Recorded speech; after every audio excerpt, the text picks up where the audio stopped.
Ladies and guys in 4-year relationships. Andy here, author of the best Tinder guide on the internet. And the best fucking threesome guide on the internet. Boys, we did it. We fucking finished this goddamn guide. Oh my fucking god. Look at my handsome little face there. Look at that pretty little face. And I'll tell you guys a secret. This isn't actually like a hard copy book. It's an ebook. And so what I did is we just grabbed like a random fucking book. And then I got Imogen to print out this like cool freaking like thing that goes over the top. It's all glossy and pretty. And then I can hold it up like on these videos and it will look all official. But it's actually an ebook. You can grab it. I'll leave a link in the description below. Comes with a video course as well. Fucking dope. I put so much goddamn time into this. Look how much time she put into this freaking thing. She actually like wrote a proper blurb and everything. It has like the cool thing on the side. She actually did a good job. I do want to do a book at some point.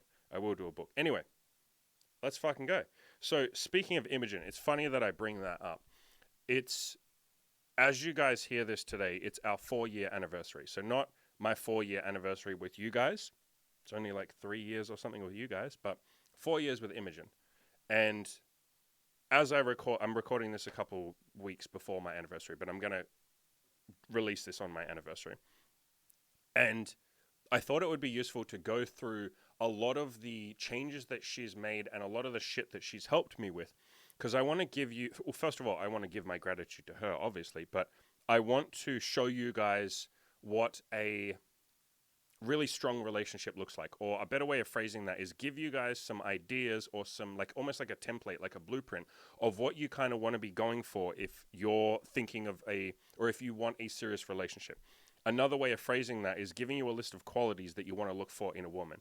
And I'll make it fucking clear, your list is going to be different from my list. You're going to care about things that are different to me, obviously. It's not up to me to tell you what kind of woman you should like, but a lot of these qualities are pretty widely applicable, as in a lot of the qualities that Imogen has are things that I would say is are pretty mandatory.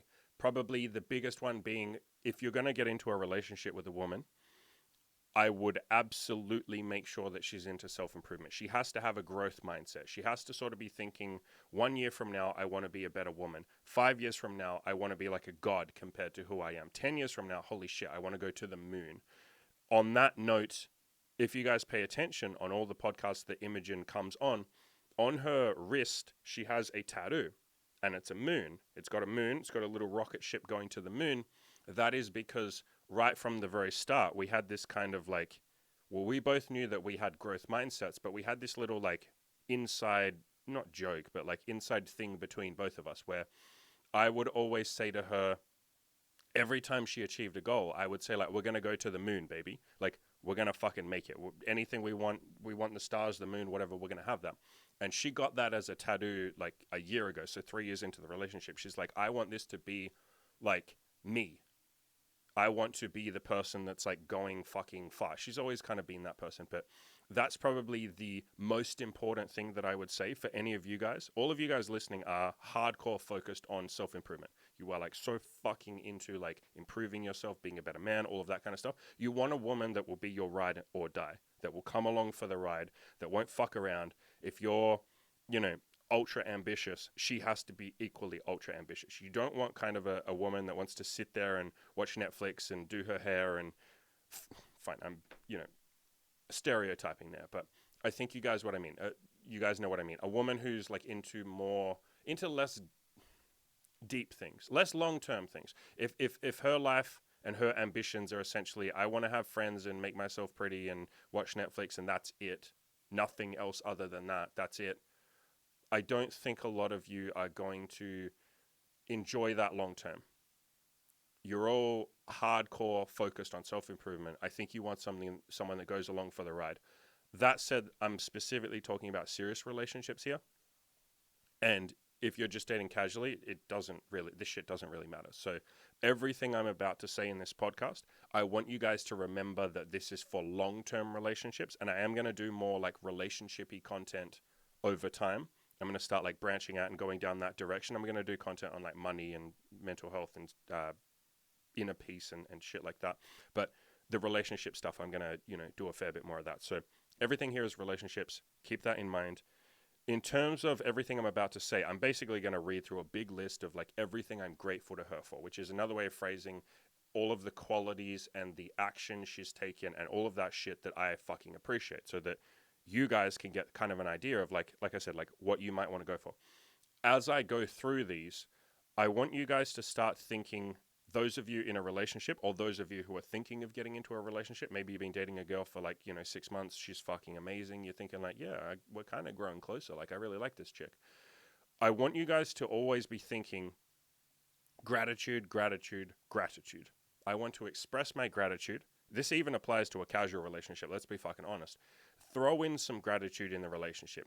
Tell her what you're grateful for every now and then. Praise her. A little bit goes a long way here. I praise and give gratitude God like fucking like 20 times a day. You guys don't have to give that much gratitude. And that's, remember that I've been in this relationship with Imogen for 4 years now. So it kind of ramps up. But if you're in a casual relationship, just once a week, throw something out like, hey, I'm really grateful that you always look your best every time you come over. Or I'm really grateful that you're always really, really sweet to me and you never have any drama. Again, this even applies to like a casual friends with benefits. Just throw out like, yo, I always really appreciate how casual and chill you are. Like, it's nice to just be able to chill with you on a Friday night and have some sex and, relax. Like, it's cool. I appreciate that. Like, just throw little bits of gratitude out there.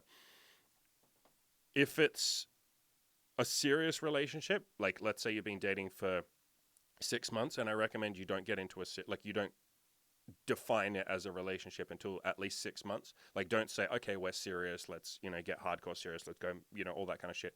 I don't recommend you do that until 6 months in. I've done videos on why. But another thing you can do after 6 months or a year is write a list of some shit that you're grateful to her for. And you might be saying like, why? What's the point of doing this? Think about it. What happens when someone praises you? What happens? You feel good, and you want to keep doing the things they're praising you for, correct? That's how humans fucking work. We like praise. And so if your girl is doing things that you like, you telling her, hey, I really appreciate that you always fucking clean my apartment. I really appreciate that you make me food like every day. That's fucking amazing. Or every couple of days. I really appreciate that every time you come over, there's no fucking drama. You're just chill. You're a really dope chick. You're just chill as hell. When you praise her for that shit, she's going to keep doing it. In fact, she'll want to do that and extra stuff because she gets praise. You're showing her, I'm grateful for this. I noticed that you do this shit. I'm not taking it for granted. And what happens when people are grateful for our shit and they don't take it for granted? Like I said, we want to do more of it. So that's why I recommend doing this shit. Again, if you're in a casual relationship, don't write her a big, long fucking list. I mean, you can if you want to, but like, I'd wait till you're a bit more serious. But if you're in a casual relationship, once a week, just throw something out there. Or every time she does something you like, say it. Hey, it's really fucking cool that you do this. Even just little shit in the bedroom, like, hey, you give the best fucking blowjobs. Like, you're amazing at blowjobs. Like, please keep that shit up. You're fucking good at it. Like, little bits of praise go a long way. You guys know I've done videos on this before. The easiest way to dirty talk with a girl is to just praise her. Just be like, God, your tits are so fucking hot. You are so fucking sexy. Holy shit. You are turning me on like crazy. I fucking want you. Compliments. So, casual relationship, say that shit like once a week or whenever it comes up. Serious relationship, write a long fucking list if you want to, kind of like I have here. You probably won't be this long and in-depth if you've only been dating for 6 months, obviously. But, just write a couple of things down. Yo, I really appreciate when you do this. Yo, it's fucking cool that you clean my house. That means a lot to me. That's great. Or I really appreciate that, the other day I was feeling a bit shit and I was a bit tired and you gave me a massage. Like, that's fucking amazing. Thank you for that. And what you will also find is the more praise you give her, she'll start praising you back because you're initiating it. You're showing her like, hey, I'm going to tell you shit I'm grateful for. I'm not going to take shit for granted. And she'll start throwing that back at you. In terms of like the gratitude and the praise and the appreciation, making her want to keep doing it, Imogen has directly said that to me before. So I'll read you a fucking text she sent recently. She says, I know I already said it, but you saying this means a lot. It makes me want to do all of these things more. And she's told me that like fucking 50 times. So we're going to go through and I'm going to basically just list out a bunch of shit that I'm grateful for. And there's like probably fucking 100 things here. But they're just like little things that I want to sort of throw out to get you guys thinking, what can I be grateful for with my relationship or a casual relationship? I also want to point out that this shit applies to more than just a relationship. This applies to friends. This applies to business relationships. I do this with my clients. Any of my coaching clients who are watching will be able to tell you, like, yeah, Andy doesn't fucking shut the fuck up about how grateful he is to us. Like, every fucking week he'll make a post. I'm so grateful to you guys. I'm so grateful I get to meet people like you. I've done videos on this shit on this channel. I write it in comments. Like, the more you express gratitude to everybody else in the world, not just relationships, the more it fucking comes back to you. The more people want to do shit for you. The more people feel appreciated and loved by you. The more people give you compliments back. I'm going to do a separate video probably in the next couple of months called Giving is Receiving. And one of the big talking points I'm going to make there is like the more praise, the more love, the more value, the more appreciation, the more just shit that you do for people, the more you give, it fucking comes back, guys. The universe is a fucking mirror. The more you do for other people, the more it comes back. Why are any of you watching right now? Because I gave you ridiculous amounts of myself, of my soul. I was vulnerable to you. I wrote hundreds of fucking articles. I've done hundreds of YouTube videos and podcasts at this point. I have poured my heart and soul into like helping you guys, giving you as much as I possibly can. And what happens in return? I get a ridiculously, you guys are so fucking ridiculously loyal. I can't imagine a more loyal, caring, interacting, appreciative audience than you guys. I get to pay my fucking bills from coaching. We've built up a forum with, I don't even know how many, like 1,200 people on the forums. Like, because I gave value, I can talk about my friendships. Every single one of my friends would take a fucking bullet for me because I've given them ridiculous value. I've mentored them. I've been there for them. I have looked after. I've stayed up with them until like fucking 3 a.m. because they're crying because, you know, their girlfriend fucking dumped them. I have, you know, I fucking paid for one of my friends to fly over here. He had to, you know, escape the city that he was in with lockdowns and shit like that. I just threw him fucking money. I was like, bro, here's $3,000. Please come. Like, just come. Dude, I don't want to see you suffer. Here's $3,000. Come. Like, the more value you can give to other people, the more you can like push out there with your energy, your time, your appreciation, your gratitude, your money, your services, like whatever it is. It doesn't matter what you give, just give. And you'll see that shit comes back. So everything I'm about to say here I'm talking specifically about relationships, but like I said, some of this shit applies to casual relationships, or all this applies to casual relationships. You just won't say as much as this. You're not going to have a big, long fucking list if you're just a friends with benefit. Just throw one thing out there. Applies to friendships. I text all of my friends probably like once every 3 weeks, once every 2 weeks, and just say like, bro, I'm so fucking grateful for you for like this, and this, bro. Thank you so fucking much. I text my mother that shit like at least once a month. I text my father that shit. I tell Imogen this shit like countless times a day, and she throws it back at me. Pretty much every time she does something I like or that helps me, or she does something to make my life easier, you know, I will tell her like, fuck, I appreciate that so much. That's fucking amazing. It takes almost nothing from you, and it gives them, or it takes nothing from you. It takes like 2 seconds to say I'm grateful, and it gives them so much. It's not a zero-sum game. It's the opposite. You are literally generating happiness out of nothing. Like if you give gratitude, if you give value, but let's just talk about gratitude for a second. You telling people that you're grateful for something they've done or for who they are or whatever, that takes you nothing, and you've made yourself feel good, and you've made them feel good. You're literally generating something. You're generating wealth. You're generating happiness. You're generating. So be very giving with your compliments. Make sure it's always coming from a good place. Don't ever give a compliment, or don't say I'm grateful, or don't give appreciation if you're trying to get something. That's not what we're doing here. That's not genuine, and people can pick up on that. But yeah, I want to really get this across. One of my coaching clients in my group, we were talking about this subject, and I was telling him about gratitude and telling people that you appreciate them. In his case, it was his boss. And one thing I said to him was, you want to think of gratitude as like you watering your plants. So like, you know, a couple of times a week, maybe once a week, you have to water your plants or they'll fucking die, won't they? A relationship, or in his case, a business relationship or a friendship or whatever, but a business relationship, any relationship, needs to be watered. You have to water those plants. And the way you do that is once a week, or when they do something you like, or when they go above and beyond for you, or when they really make a sacrifice for you, or whatever it is, you throw them some gratitude. That's you watering your plants. And if you don't do that, the plants will wither and die. They will. They'll go brown, they'll shrivel up, they'll die. Every relationship is like that. If you're not watering your plants constantly, throwing gratitude out there every time someone does something for you, maybe I should make that clear. Make sure you're doing it when they've done something for you, or when you appreciate some part of them, or when you really like who they are. Don't just like invent a false gratitude, but when you water those plants constantly, it makes such a fucking difference. And maybe I'll do a separate podcast about this coaching client of mine and his boss, because that was like life-changing for him. He was kind of feeling a bit bitter and resentful of his boss. And I said, like, you haven't been watering your plants. You haven't been telling your boss that you're grateful for him. You haven't appreciated all the sacrifices he's made for you.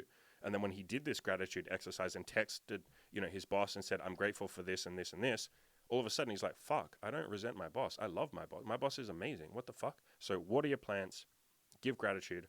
Let's get into the fucking list. It's funny that we talk about plants. This wasn't an intentional segue, but the very first thing that I'm going to say I'm grateful for Imogen is that she waters my plants. She comes over once a week. I have like 10 little plants in my apartment. She waters them.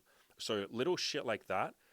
I used to have girls that would make me food sometimes, or girls that they'd come over and they'd just like clean the dishes they'd just like clean the kitchen a little bit. Like, they wouldn't take a long time, like 5 minutes. They'd just clean up a little bit. And I would always fucking say, that's amazing. That's really fucking amazing that you just clean. I didn't even ask you to. You just came over for sex and then you cleaned my apartment a little bit. Like, that's amazing. So expressing that gratitude even for the little things.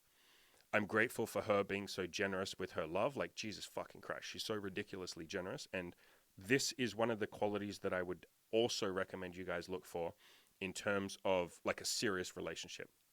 And again, I recommend a serious relationship that you've been together for at least 6 months, because that will give you enough time to see if there's these qualities, and also to try and build some of these qualities. And part of the way that you can build qualities in your woman is, like I said, by praising her, by giving her gratitude. If she does something even slightly loving or caring or feminine, praise the fucking shit out of her for that. Like, just go fucking crazy with your praise. Okay, don't go crazy, but like, praise the shit out of her for that.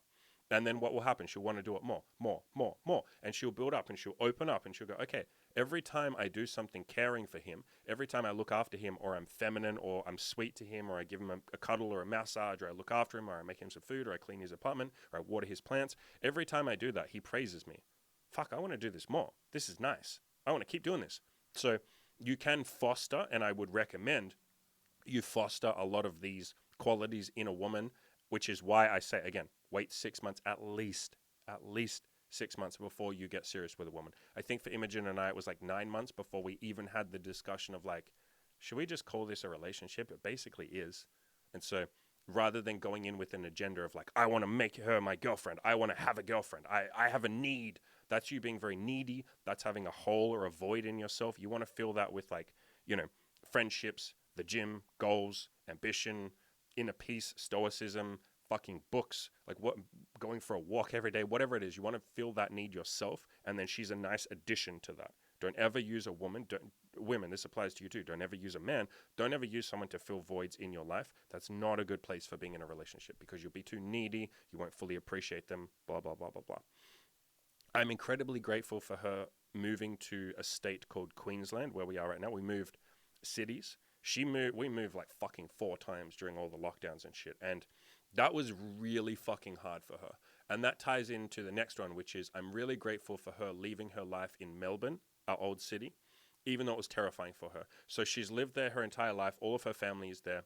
And I basically said, right, we got to get the fuck out. This city's going insane during 2020 with all the authoritarianism and shit. Like, you could only leave your house for 1 hour a day. There were police outside checking why you were outside. You needed permission slips, like some fucking Nazi Germany shit. You literally needed permission to be outside your house.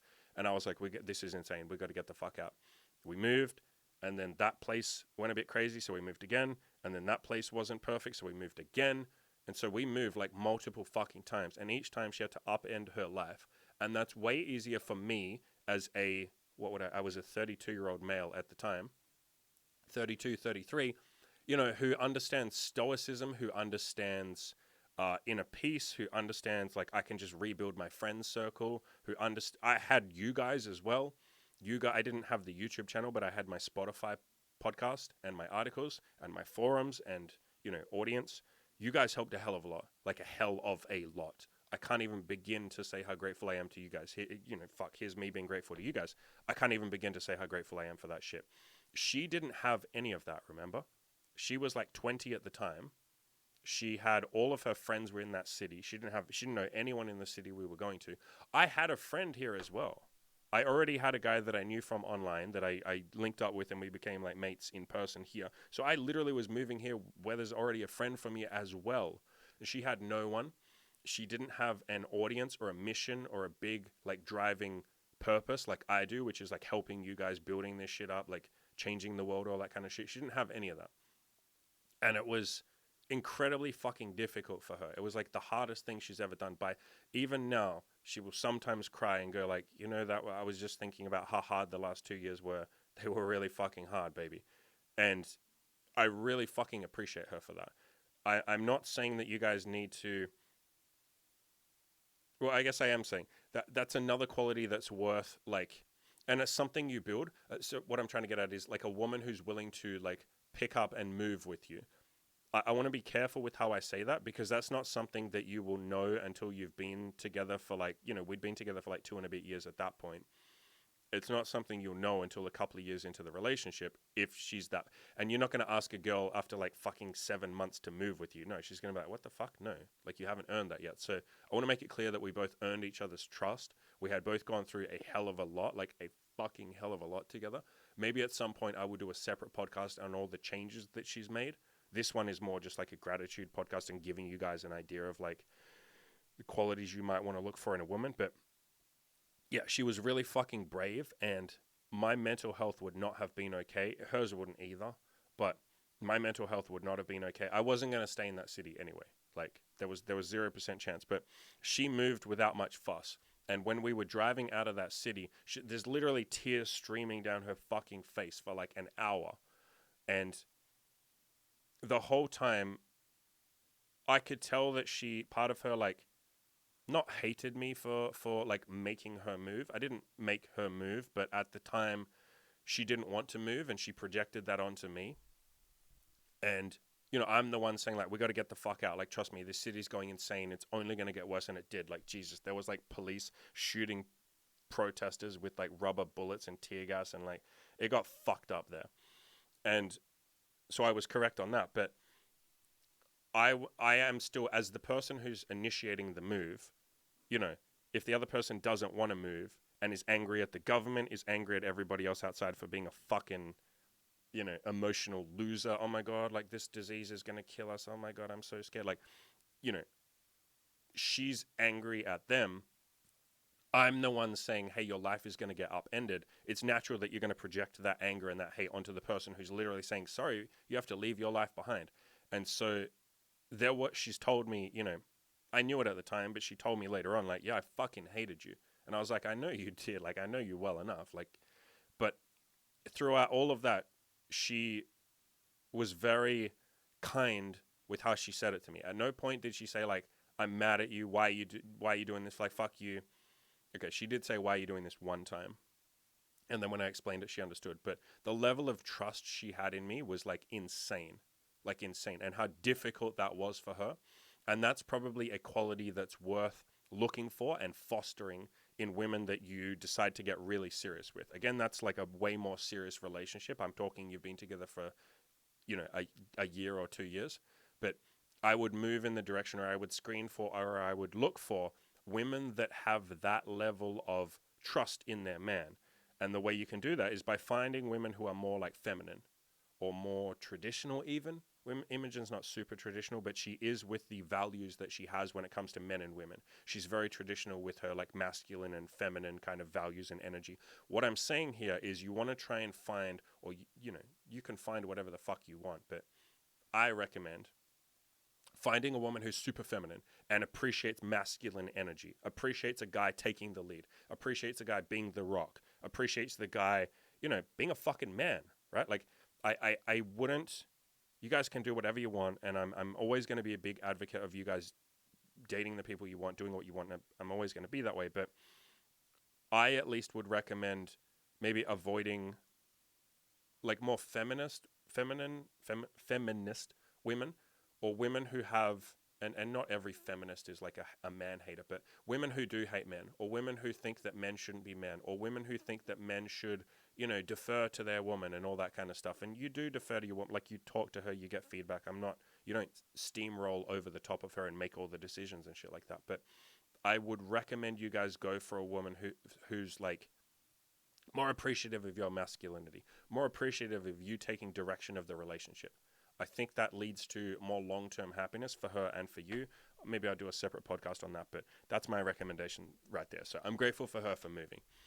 I am grateful that she appreciates everything that I do for her. That's another really good feminine quality. And this is something that you guys can foster. So what I mean there is every time I do something for her, she will tell me the same way that I'm doing here, the same way that I do every day. She'll tell me, I'm grateful for that. Thank you so much for that. I really appreciate that. Even the little shit that I don't even realize I've done, like you do something really small. Like, I don't know, like she's fucking crying and you give her a hug and you're like, everything's okay, don't stress. And then the next day she'll text me and go like, thank you so much for hugging me and telling me everything will be okay. Just like little shit that I do. And that will naturally come about as you guys appreciate your women.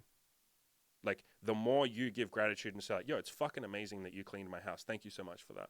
Or like, God damn, that was like the best blowjob I've ever had last night. Like, holy shit, like do it like that again. That was amazing. The more you give praise and appreciation, it will come back to you. And you get to a point where everything you do for her, and maybe that's not the right phrasing because that sounds like you're I could see people seeing that as like you're jumping through hoops for her. No, that's not what I'm saying. But every time you do something nice for her, every time you're the rock, every time you fucking give her great sex or something, you'll find that she appreciates that and tells you that. And that feels fucking good. That really feels fucking good. It's like every single piece of gratitude is you watering those plants, or it's like the glue that holds it together. It makes you feel like, hey, I want to keep like having you in my fucking life because you appreciate everything I do. The same way, again, this applies to friendships. This applies to business. Give gratitude, you'll get it back. I am grateful for, I've said this a million times, all the time she's cleaned my apartment, which is a fucking hell of a lot of times at this point. She answers or she screens through a lot of my emails. She does all my marketing. And when we say marketing, I mean like sharing my content around, putting it on Reddit, all that kind of shit. She helped me write this fucking threesome guide. She helped me write that. Like the last 20% of the book she wrote herself. It's the last 20% is about how women can find other women to have threesomes with. So the point is you give that part of the guide to your woman and then you get free sex. Like she's going to go off and bring in girls for you. And you're like, cool, I get to just like kick back, like do nothing. Like I get free sex.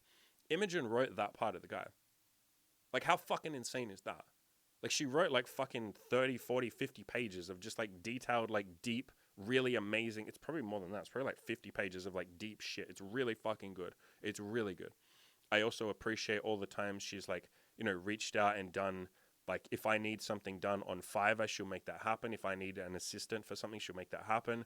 Every time I have like a doctor's appointment or a dentist appointment or just like random shit that I want to do, she will book that in for me. She's like my little secretary. So that's really fucking amazing. I would, depending on where you're at and stuff with business, I've found it really beneficial to, Imogen and I have essentially gone into business together. Like, I think that's a reasonable way of phrasing it. Like, I pay her rent. In exchange, she's basically like my fucking secretary or my personal assistant. She does so much shit for me. If you're in a position where you want to do that and you can do that, yeah, go for it. I have a couple of friends who've done that. I wouldn't say force that. It can come with its own sort of, it's been good for Imogen and I, but I could see how if you didn't have a really strong communicative relationship, it might come with some problems. But I'm just throwing that out there that it's worked for us. You guys do whatever you want. But even if you're not in business and you're not going to get your girlfriend, to do this shit, just praising her if she cleans your apartment or if she, does some little shit for you. Like women love being organizers. They really do. They love being personal assistants. They love fucking just being able to help you. And that's really what it is. It's not that they love like, booking shit in for you or cleaning your apartment and shit. No. It's more that you're like on this ambitious, like you're going somewhere and she gets to help facilitate that for you. And the thing that women really like is the feeling of I made life easier for him. He's putting in all these sacrifices. He has these wild ambitions. He's going crazy. I got to make that more smooth. I literally get to make him happy. I get to please him. Women love fucking pleasing, but it's not just the pleasing part. It's like pleasing and helping, pleasing and making it easier, pleasing and making you smile, pleasing and putting a fucking smile on your face. So anytime she does something that puts a smile on your face, tell her, say like, fuck man, that made me really happy. Thank you for cleaning my house. Like, I can't believe you've done that. That's amazing. Or she gives you a massage after you've had a hard day at work. Like, say like, holy shit, you literally made today amazing. Like, I was really tired. You made me feel really good. Women love that shit. I will say I'm really grateful to her for really, really, really deeply caring about my sexual needs. That isn't something that you guys would, like, it's not something that you guys might not know what I'm actually talking about there. Obviously, there's a lot of like personal stuff in our relationship that I don't talk about on the podcast. And it's not that I'm against talking about it. Like, we're an open book. You guys can ask us any questions and we'll answer them. It's more just like, it hasn't come up. Like, you're not going to talk about every single little thing that happens in your relationship, because a lot of it is just, it's not mundane, but it's like the little things. But one thing that she's definitely always cared about is my sexual needs. Like, if I'm horny, she would just fucking come over no matter what. Like there's never I don't think there's ever been a single exception where she hasn't gone like, I will do everything to fucking, like, I want you to fucking feel deeply satisfied and pleasured and good and amazing in bed. And she's really fucking good. You know, she gets a little shy when I talk about this stuff, so I'll keep it PC and non-blunt, but she's ridiculously good in bed. She's by far the best lay I've ever had, like above and beyond. And a lot of that is because she puts effort in. She really fucking tries. She really cares about my sexual needs. She's written like long bucket lists of stuff that she wants to do with me. She will go through randomly at random times and say, hey, I've gone through your sexual bucket list, like me, Andy, my sexual bucket list. Why don't we try this tonight? Or she'll just surprise me sometimes, like, hey, here's a fucking striptease. So that, again, is something you will foster in your woman. Praise her every time she does something to satisfy you sexually. Encourage her to write her own sexual bucket list. Show her your sexual bucket list and encourage her to go through that with you. Over time, you will build her up into the kind of person that wants to be sexually satisfying to you.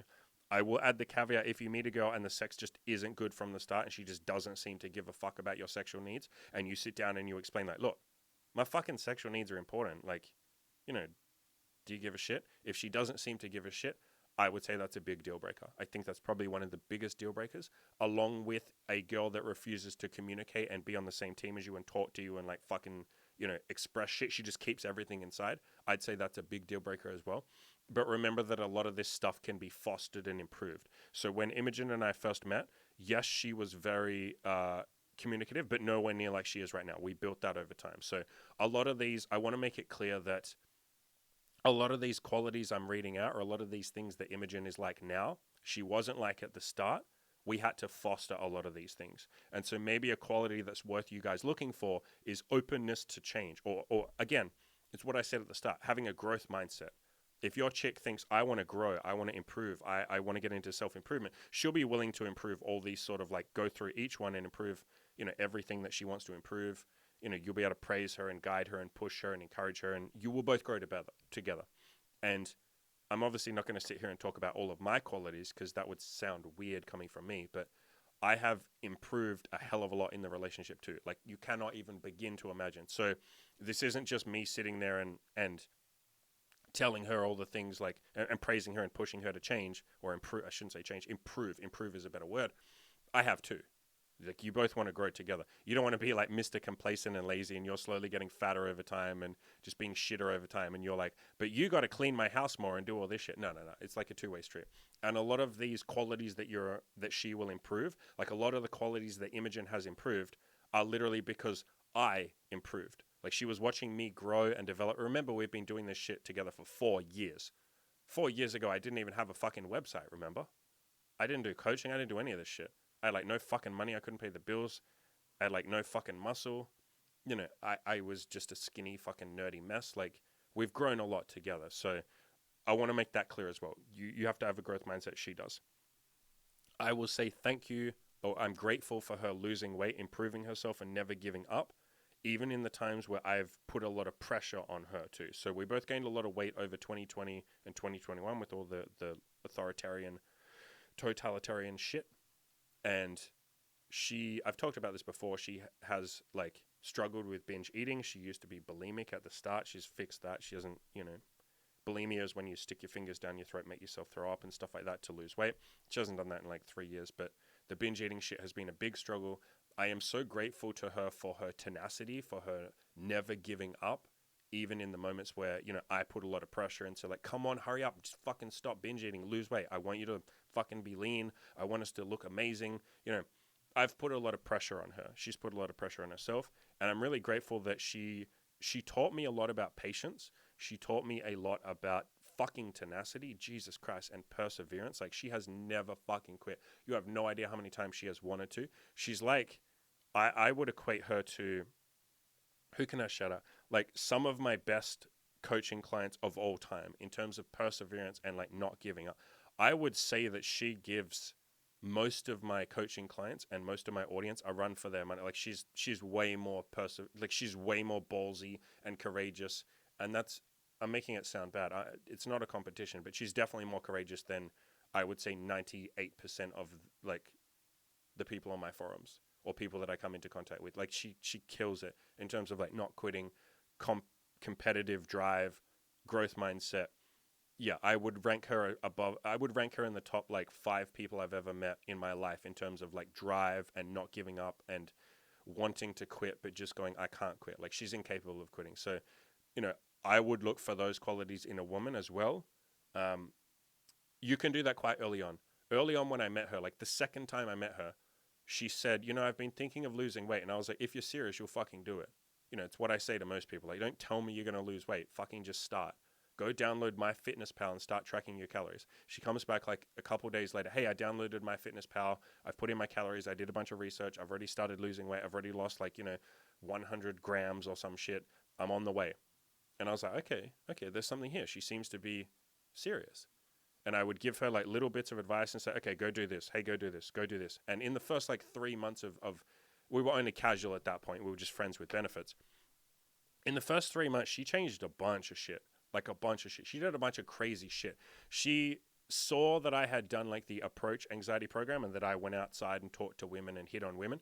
And she was like, I want to do the female equivalent of that. I'm not going to go out and hit on people, but I want to have 15 conversations with complete random fucking strangers, and each one has to be a 15-minute long conversation. I'm just going to initiate conversations. And she was like shaking. She was terrified. I went out with her one time after she'd already done like 5 of them. I watched her do 2. She's like literally shaking. This is like an 18-year-old girl, like a little cute, adorable 18-year-old shy girl. And she's like shaking, and she fucking did it. So I would, I would look for, or I would never promote a woman to, I'm trying to phrase this. I personally, you guys can care about whatever you care about. I personally wouldn't promote a girl to girlfriend after, and again, don't do that till at least 6 months or a year. I wouldn't promote a girl to girlfriend unless she showed this level of like seriousness, action taking, growth mindset, competitiveness, drive, ambition. Yeah, like even having little goals and going like, I'm going to fucking make this happen. And you tell her something. There's another girl that we're seeing right now. We're just casually dating her. And she's started a business. And I drill it into her. The most important thing in business, and this applies to you guys as well, is giving value. Always give value. Always help other people. Like, give. And that's how you run a business. That's how you build a fucking empire. You can make money without giving value.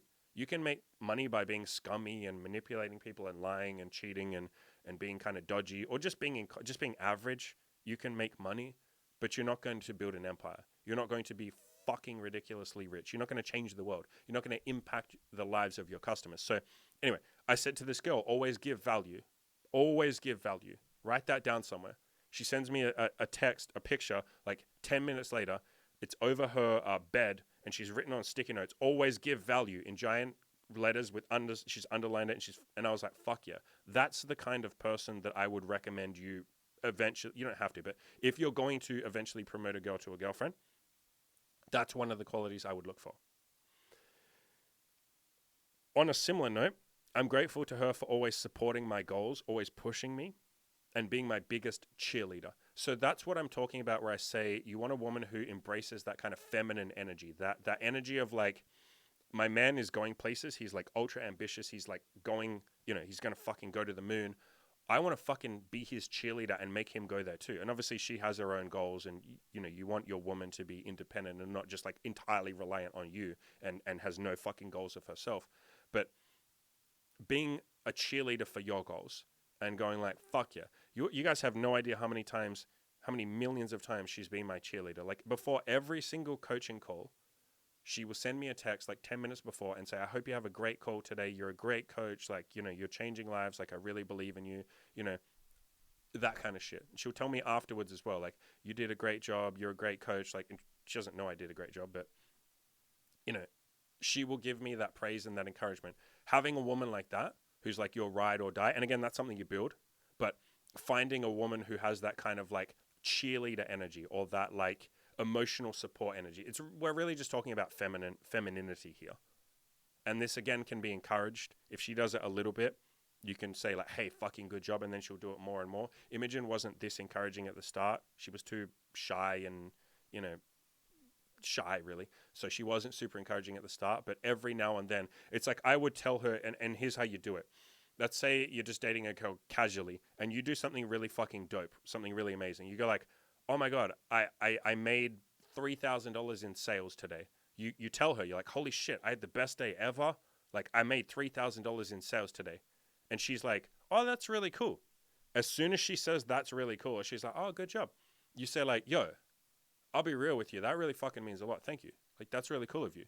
Like, I really appreciate when someone gives me encouragement. Like, yo, that really fucking helps. And then she'll go, okay, well, yeah, next time I should probably encourage him again. Okay. And then every time she does it, fucking do the same thing. Break the fourth wall, get really serious, get serious with her. Be raw, be real, and go like, yo, just like fucking I really appreciate that. Thank you for that.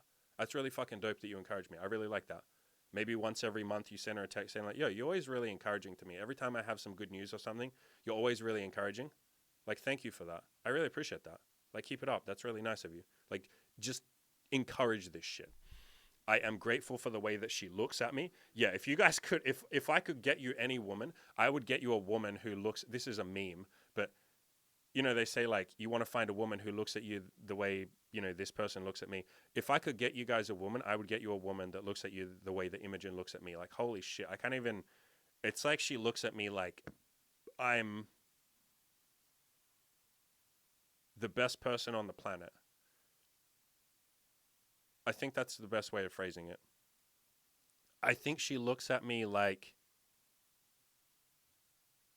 she doesn't want to be anywhere else. So it's really hard to explain, and this is maybe a hard quality for me to get across to you guys as to like how you would find this. You build it. She didn't look at me like this at the start at all. So it's like, you got to build this. And really, like, that's just gratitude.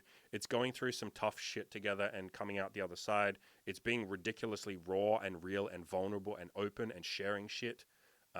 It's going through like fucking crazy times. And on that note, like, the next one I wrote down is, I'm grateful for how open and vulnerable she is with me, even when she's been really terrified to do it. So I think I want to make that last part clear. She was ridiculously terrified to be open and vulnerable at the start. Maybe I'll do a separate podcast on this at some point, but she was so scared of love. She told me, even when I say love, fuck, that's even jumping the gun. She was scared of even affection in the early days. Like, even when we were dating casually, she didn't really want to, she liked cuddling, but she didn't want to do it after sex. She didn't want to hold hands or just anything like that, because we've talked about this, but her parents went through a divorce and some other bits and pieces, but I think it was mostly the parents' divorce. And so she was terrified of like affection or getting close or being vulnerable or being open.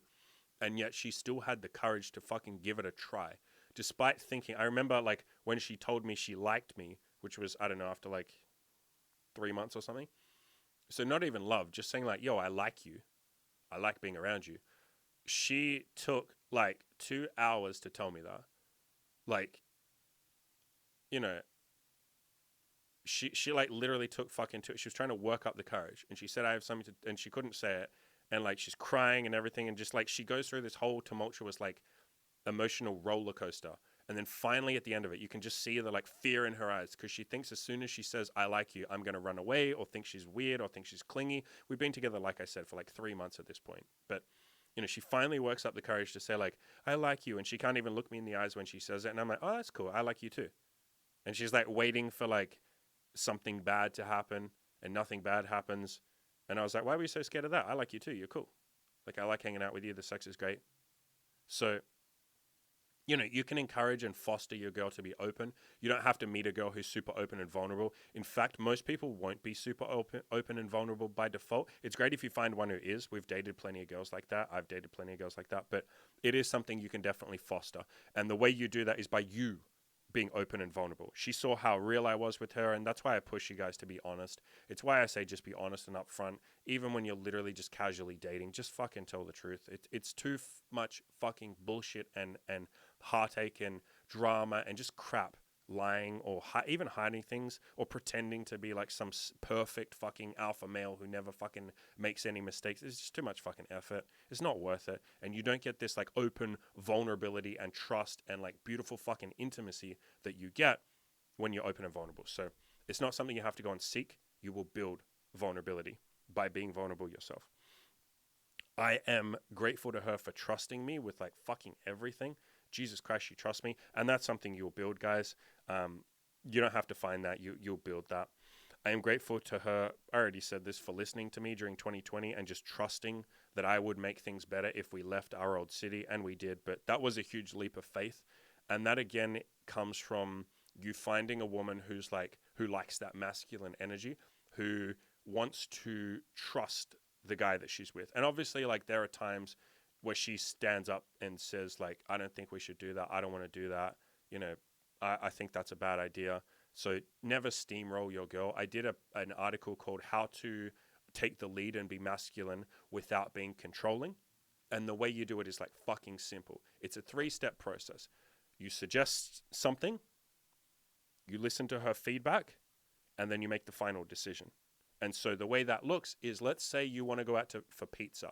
Rather than saying, yo, we're going out for pizza, which is you just kind of being controlling and not giving her any options, you say, yo, let's go out for pizza. Does that sound good to you? Or like, yo, I want pizza. How about you? Or like, yo, let's go get pizza. What do you think? Yo, let's go pizza. Is that good? Like, so you're saying the thing you want, and then you're just saying like, is that good? Yes. Yes or no? What do you reckon? Like, you're getting a bit of feedback. She will then give you the feedback. If she says, yeah, that sounds good, you go, okay, we're going to get pizza then. That's you making the final decision. If she says, I don't want pizza, you go, okay, well, what do you want? And if she goes, I don't know, then you go, okay, well, how about pasta? And then she'll go, sure, okay, pasta is fine.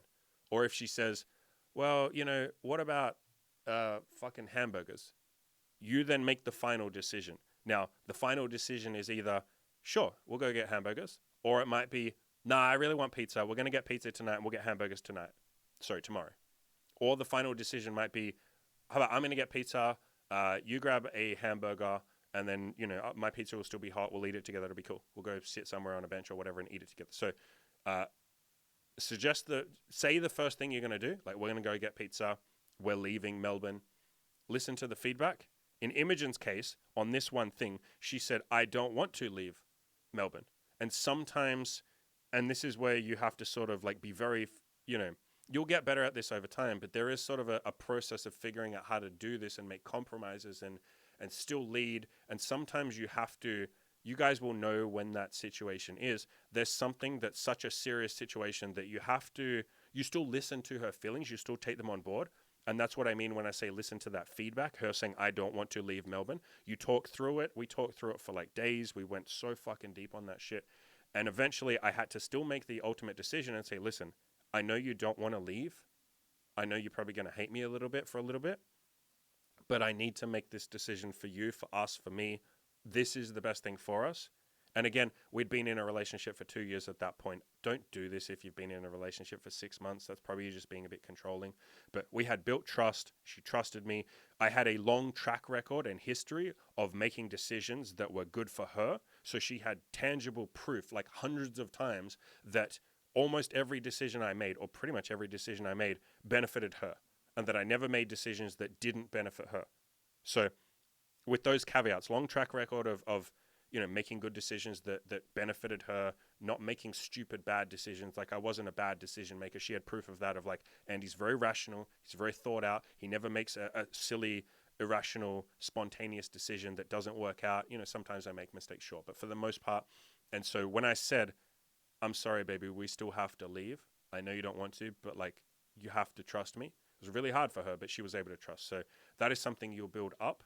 You're not going to 6 months into a relationship just have her be like, I'll do whatever you say, daddy. Like, no, you build up to that. But I am grateful to her for trusting me with building the coaching up. So being able to pay the bills and supporting her, even when she was absolutely shit scared to quit her job and jump off the cliff with me. Yeah, so that was fucking terrifying. I remember that night.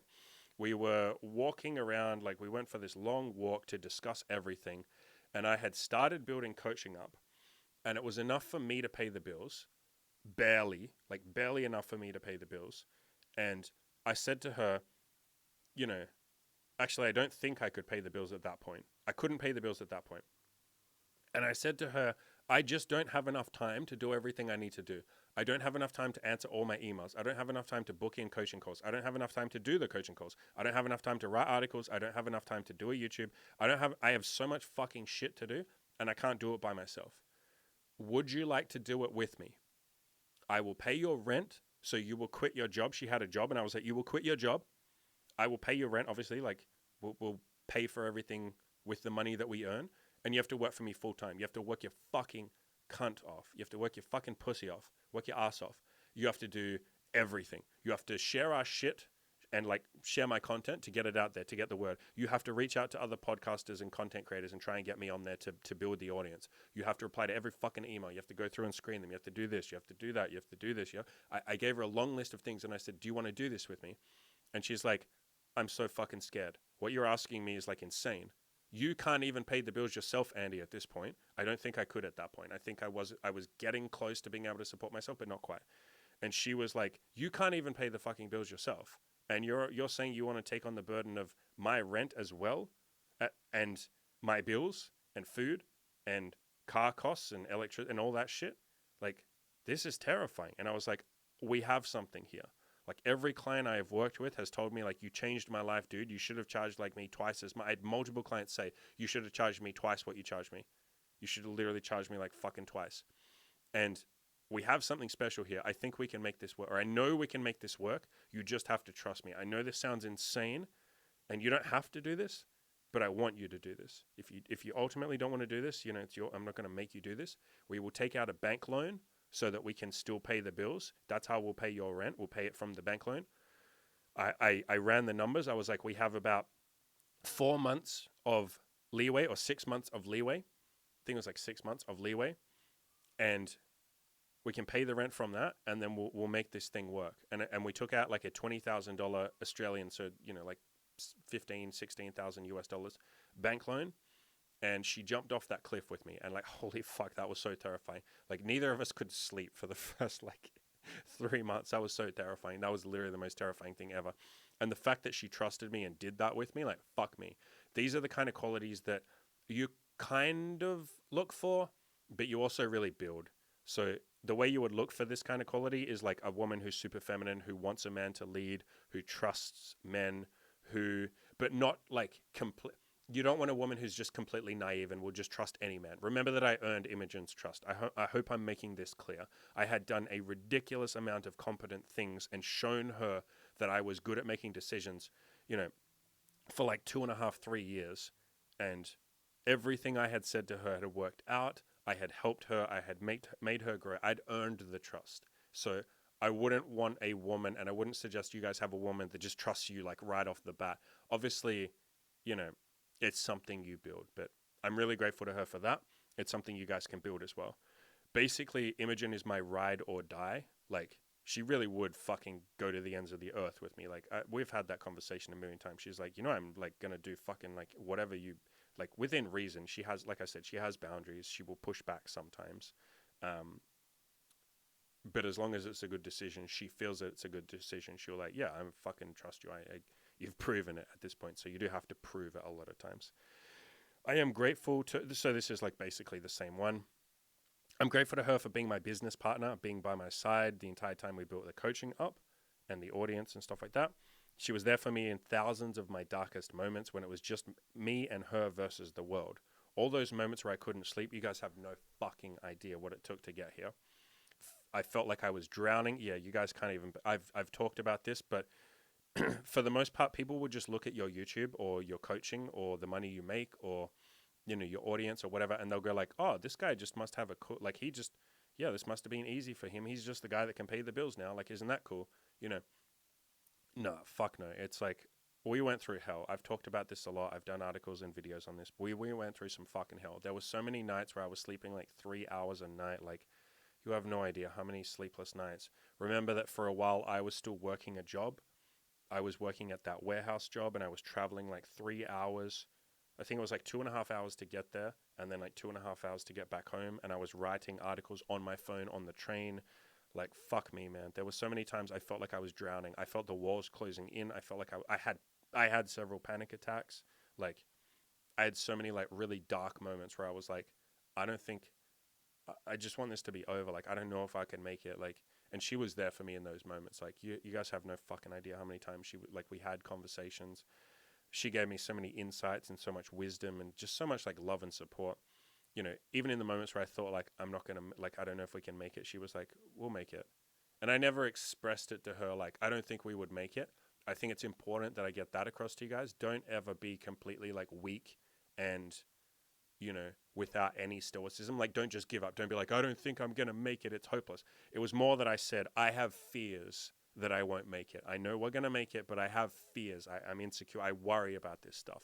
We'll be okay, but I worry. And she's like, I know, like, you're human. We'll get through it. So I want to make that clear. Don't just fall apart and go like, we're not going to make it, baby. We're not. No, you're just terrifying her now. That's not masculinity. That's not being strong. It's more that you're expressing your fears or your concerns. Or you're like, look, I'll be honest. I have moments where I worry about this shit.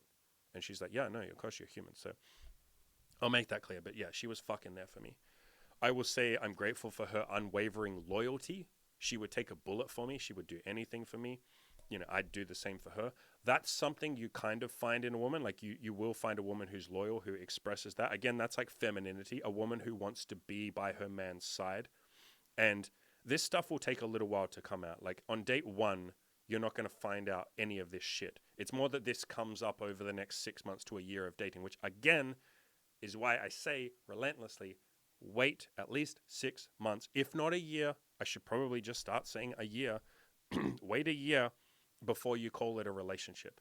Before that, it's like dating. If she says like, what is this? What are we doing? You just say like, look, I'll be honest. I like to wait a year before I call it a serious relationship. You know, if you're not okay with that, I understand. I really like seeing you and stuff, but I like to really like make sure I'm serious. Like, you know, just be honest about this shit. If you're honest from the start, you're not really going to get that conversation of like, it just won't happen. She'll just be happy to be with you. And again, if you're expressing gratitude the entire time, watering those plants, you know, just throwing her little compliments, praise, she's not going to say like, what are we doing? Why are you making me wait? She's going to be like, I'm fucking happy. He tells me everything he's grateful for. I tell him everything I'm grateful for. We seem to be building something. This is fucking nice. She's not going to sit there and go like, why aren't you in a relationship with me yet? Like, no, fucking, I've never had that.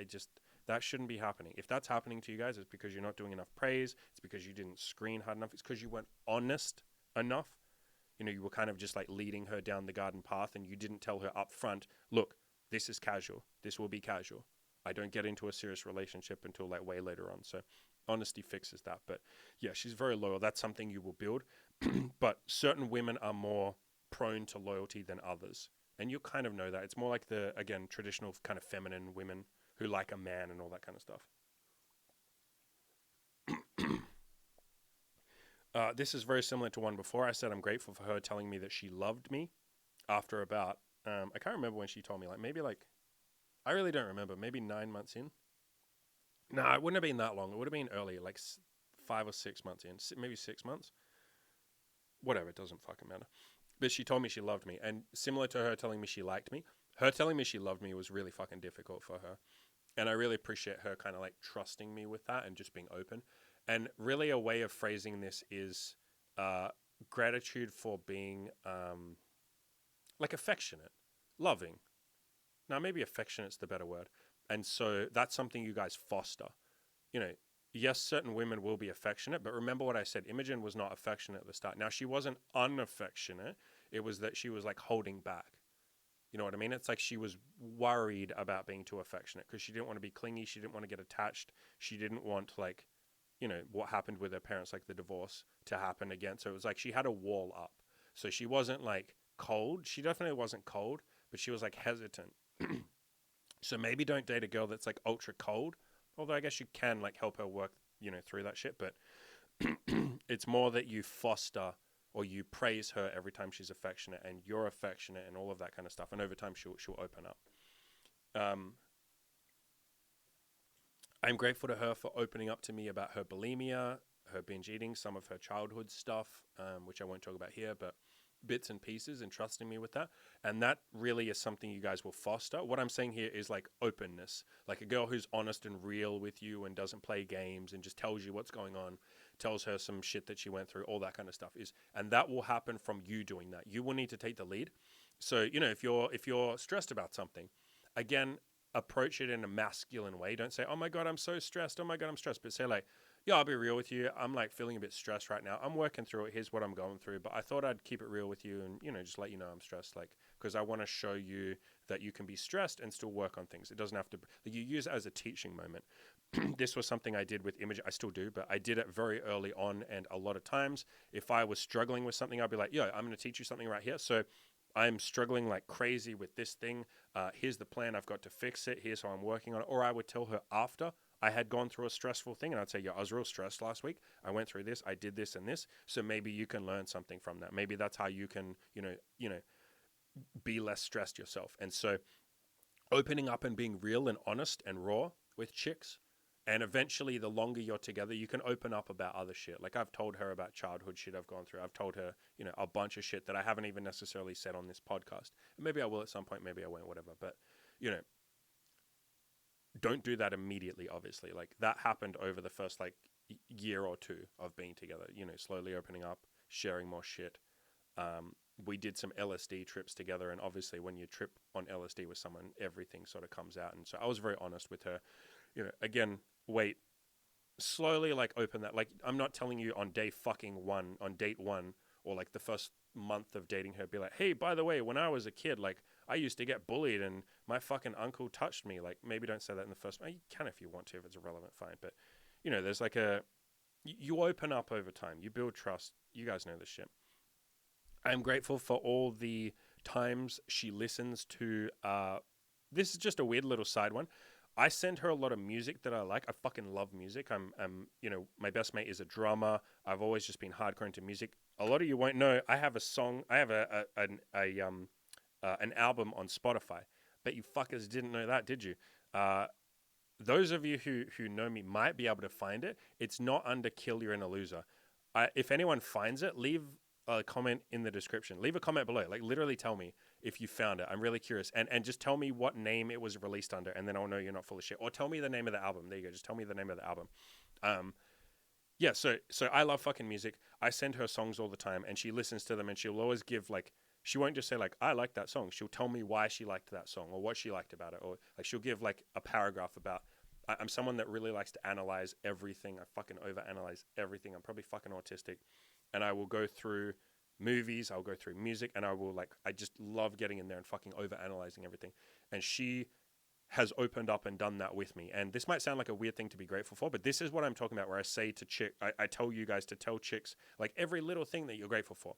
Obviously, if you're in a casual relationship, you don't have to tell her every little thing. But over time, the longer you're together, start telling her some of this little shit. Like, I really appreciate that you always fucking take your shoes off when you come into my apartment. Thank you for that. Like, just little fucking shit. Again, you don't have to do that when you're in a casual relationship. But the longer you're together, the more of these little things you'll start to appreciate. And then you go, "Hey, I really fucking appreciate that." So I appreciate her, like, listening to all the songs I send her and then giving, a detailed analysis of each one. I am grateful to her for nagging me about things. It's not even nagging, but that's just the word we use when a woman's trying to help us. We call it, like, nagging. And so she's kept me accountable with some of my vices, with porn, with caffeine, even in the moments where I want to self-sabotage, especially with caffeine. Like, I'll have caffeine, I'm trying to give it up, or I'm in the process of giving it up. I go months without having it, and then I'll get back on it, and then I'll take it off, But she will, like, nag me or keep me accountable. And I'm using the word nag because she worries that she's nagging. She's like, "I don't want to be that fucking annoying, nagging girlfriend." Like, no, every woman's biggest fear, well, one of their biggest fears is being judged. Another one is being called a slut. And then one of the last ones is being called a nagger, or being called hysterical, or being called crazy, or being called emotional. or hysterical. Like women don't, that's their biggest fucking fear. Just like guys' biggest fear is being called like a pussy, you know, being called, if you're straight, being called gay. Like any of that shit is like guys' biggest fears. And women hate or worry about the nagging thing. And she's been willing to, it's been really hard for her, but there has been times where she says like, I really don't want to say this. Like I'm going to sound like a nagger and I hate this, but like you asked me to keep you accountable for caffeine. Why are you having that coffee? And I really fucking appreciate her for that. Like being able to call me out on my shit. And that is something you guys need to build. You might find it, like there are some women that will keep you accountable and will talk to you. They'll be polite about it. Women will always be polite. Like guys will, guys when they're keeping you accountable will be like, bro, what the fuck are you doing? Bro, what the fuck are you doing? Bro, what the fuck? And that's how guys will keep you accountable. Or they'll be like, bro, you faggot? What are you doing, bro? That's fucking shit. What are you fucking doing, man? You're being a faggot. Stop it. Bro, you're being a fucking pussy. Don't. But girls will be much more nicer when they'll keep you accountable. They'll be like, honey, like, you know, I don't want to come across as a nagger, but like you said. So, you know, you can find women that'll do it, but it is also something you will foster. Like, I specifically, for a couple of things, said, look, can you keep me accountable on this? And I promise I won't yell at you if you keep me accountable. Women worry that you'll yell at them if they keep you accountable or something, or you'll call them a nagger. So you have to be very appreciative of when they call you out. And then when they do keep you accountable, like when they do call you out on your bullshit, which will be very difficult for them at the start because that's not how women operate. Women do not like confrontation. Women do not like keeping other people accountable. It's difficult for them. And so in the early days, you need to praise the fucking shit out of her for that. Like, I can't tell you how many times Imogen has called me out on something. And I've said, I really, really, really appreciate you having the balls to tell me this. I know that you're scared. I know you really care for me and you don't want to get yelled at by me. You don't want to disappoint me. You don't want me to be mad at you. I really fucking appreciate you doing this. Thank you. Please keep me accountable. By the way, you need to do the same with your own male friends. If they call you out on some bullshit, don't fucking get defensive. If your friends see you eating a pizza when you're meant to be cutting and they say like, bro, what the fuck are you doing? Why are you eating a pizza? Don't be like, oh, well, you know, it's just one pizza, bro. No, shut your fucking mouth. Shut your fucking mouth. Breathe. Don't answer immediately. Let the feelings come up. Let the defensiveness, the anger, they're like, fuck this guy. Well, this guy cheated on his diet too. How dare he? Like, let all of that fucking out and then say, bro, I fucking appreciate you saying that. I know that wasn't easy for you to say. I fucking appreciate you saying that. Thank you. And don't say fucking anything else. Don't like defend. Don't get angry. Don't explain. Don't justify. Don't, you know, say, oh, you know, you're right. I'm a piece of shit. Like, oh, I'm so sorry. I should. Don't say fucking anything. Just take it on. Appreciate it. And so you can build that with women too. It's just that you might have to actively tell them, hey, I would appreciate it if you call me out on my shit. And you can also call them out on their shit. Now, when you call a woman out on her shit, there's an art to it. Be a lot nicer. Don't be like, what the fuck are you doing? Don't do it the way you do with your male friends. Don't be like, bro, what the fuck are you doing? She'll just start crying. She'll literally just start crying. Be like, I'm sorry, like, why are you yelling at me? And you're like, I'm not yelling at you. I'm trying to keep you accountable. And she's like, you hate me. Why are you yelling at me? Why are you so mad at me? Why are you so mean? So like, be nice about it. Be fucking nice about it. Appreciate that women don't like getting yelled at. They don't like getting called out. They're probably not used to it. Remember that most guys have gone our entire lives calling each other pussy, faggot, bro, what are you doing? What are you fucking fag, dude? What are you doing? Like, we talk very roughly to each other because that's just how men are. We cut through the bullshit. We're just like, bro, what are you doing? You're being a fucking pussy. Go out and talk to girls. Bro, why are you fucking watching Netflix? You're supposed to be building your business, dude. Do you even give a shit about your money? I thought you fucking wanted to pay your bills. What are you doing? Like, that's how men talk because we like to just get to the point. Women do not talk like that and do not talk to each other like that. So be gentle. Say, listen, hey, you asked me to keep you accountable, or I really care about you, or hey, I want to see you succeed. Do you think the thing you're doing right now is helping you with that? Or do you think it's kind of like you're just sort of procrastinating? What do you think? Like, ask it as a question rather than saying like, what are you doing? You're wasting time. You're procrastinating. Why are you being so fucking lazy? She'll just cry and she'll break down and you won't actually get the point across. She'll be too in her own emotion to actually listen to you. And this can happen with guys too. I'll make it clear.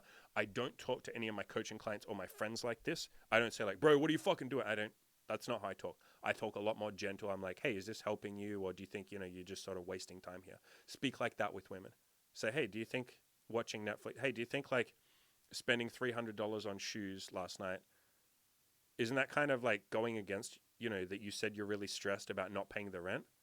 Aren't you just kind of self-sabotaging? Like now when you go to pay the next rent, aren't you going to be like, oh, fuck, I don't have the rent. Wouldn't it have been better to save this $300 on shoes? And then she might go like, oh my God, you're right. So ask it as a question. Just get people thinking rather than like, what are you doing? What are you fucking doing? What's wrong with you? So I'm grateful to her for being my accountability partner and keeping me on track with a lot of things. I am grateful to her helping me give up porn. Holy fucking shit. So by the time this podcast comes out, I will be like 9 weeks. No, I don't know, like 7 weeks, 7 or 8 weeks off porn. And I'm grateful that she never threw it in my face, even when she could have. So I put a lot of pressure on her to lose weight and to give up her addiction, which is binge eating.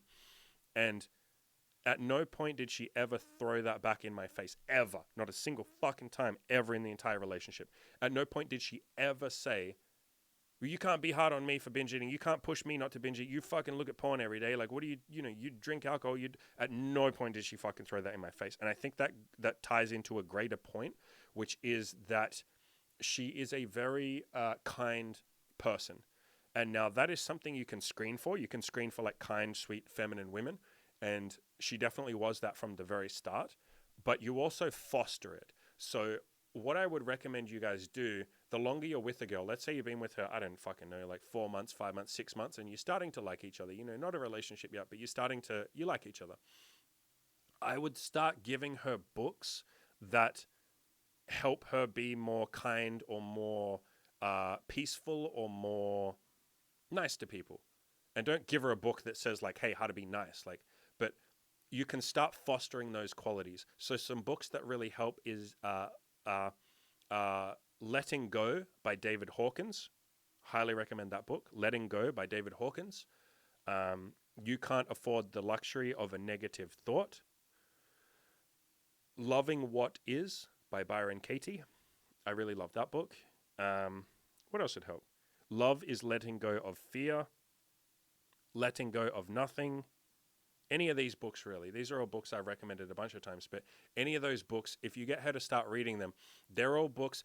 I tell you what you guys could give her. Give her some stoicism books. Honestly, give her some fucking stoicism books. Give her, go on YouTube and search for Meditations by Marcus Aurelius. Get her to just watch the whole thing.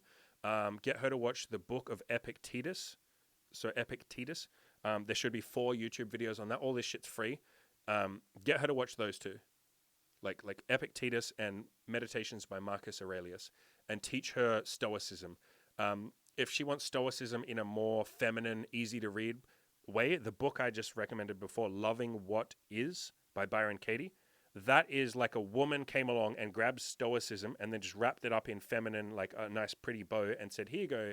It's for men as well, but women love that fucking book. My girlfriend loves that book because it's stoicism but said in a really loving, feminine, gentle. The woman who wrote it is like a grandmother, and she has that kind of like grandmotherly, loving, affectionate kind of like tone of voice. And so I would recommend you get your woman to read these sort of books, because these help you find inner peace in yourself. They help you deal with your emotions. They make you a less angry, more happy, more healthy person. And then from that, she will treat you better. So I'm very grateful that Imogen's like that. I'm grateful that Imogen's read every book I've ever given her, and holy shit, she's changed. Like the way she was always nice to me, but she is like ridiculously kind and nice to me now. And all of these books are probably the biggest reason, honestly. Like, honestly, these books. So, yeah, Loving What Is, I would get her to read that first. You Can't Afford the Luxury of a Negative Thought. Love is Letting Go of Fear. Letting Go of Nothing. Meditations by Marcus Aurelius. The Book of Epictetus. Those last two are on YouTube. And there's a bunch of other books, but I would start with those. Just get her to gently go through them and practice them. And obviously, you don't just read the books and suddenly you're a kind person. You have to practice that shit. Stoicism and inner peace and mental health and all this kind of shit. Calmness, serenity, meditating. All of that is something that you kind of like learn over time. I'm grateful to her, on a similar note, for never saying anything harsh or horrible to me and always being loving. That's not fully true. Like, she has had a couple of, but like, honestly, it's like once every fucking, I don't know, like once every 9 months. Yeah, she's pretty fucking nice. And even when she's so she's not horrible, you know what I mean? It's more just like grumpy. It's more just like grumpy and impatient. And that only happens, like I said, like maybe once every fucking 9 months. So, and that's something you'll build. That comes from you being very loving and patient. So you guys read all the books I just fucking recommended. Absolutely read all those, especially the Stoicism ones. Especially even for you guys, I probably honestly recommend Loving What Is by Byron Katie. Probably recommend that the highest, honestly. And then just because it's like a very easy to read version of Stoicism, and then start reading or start watching the Meditations by Marcus Aurelius and then the Book of Epictetus. There's a bunch of other Stoicism shit, but those two and that book are a pretty good starting place. So you will then be in a very peaceful, calm, loving, just like stoic, just like serene, like peaceful, calm state of mind. And that then, she then bounces off that. She's like, oh, he's calm. And you don't have to be perfect, obviously. I'm not fucking perfect. You won't be calm and stoic all the time. I'm not telling you to be a perfect alpha male. If you know anything about Marcus Aurelius, the point is, if you read his fucking book, read Meditations, you'll see that like he wasn't perfectly stoic all the time. That's why he wrote all that shit down. He's teaching himself. He's trying to tell himself, hey, I want to be more like this. I want to be more stoic. So you won't be perfectly stoic all the time, but as long as it's like an ideal that you work towards, like something you're always improving, fucking great. And then she'll feed off that. She'll go, wow, he seems so calm and happy, and he never says anything horrible to me. He's never grumpy to me. Another thing I can tell you is if you're ever in a mood where you're grumpy and you feel like you're going to say something mean, or like you don't have patience, say that to her immediately. Fucking say, and here's the way I phrase it. Say, look, I don't have a lot to give today. I don't have much inside me to give. I don't feel like I'm in a very giving mood today. Either we just chill and do nothing, like literally just watch a movie or something, or it's probably best if we just like, I'll give you a hug and let's hang out another time when I'm feeling better, or just don't invite her over in the first place. And you need to understand that the first couple of times you do this, you have to really explain to her, it's not you. Like, I got a lot of shit going on. My emotional state is not good right now. I feel grumpy, or I feel sad, or I feel this, or I feel that.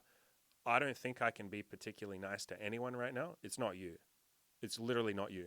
Because if you say to her, listen, I'm not in a good place right now, I need you to leave, the way she's going to interpret that the first couple of times is like, oh, he fucking hates me. What have I done wrong? Why is he kicking me out? So make it really fucking clear that it's not her. It literally has nothing to do with her. You can even say like, I wouldn't even hang out with my friend right now. I need to fucking be alone. I got some shit to work through.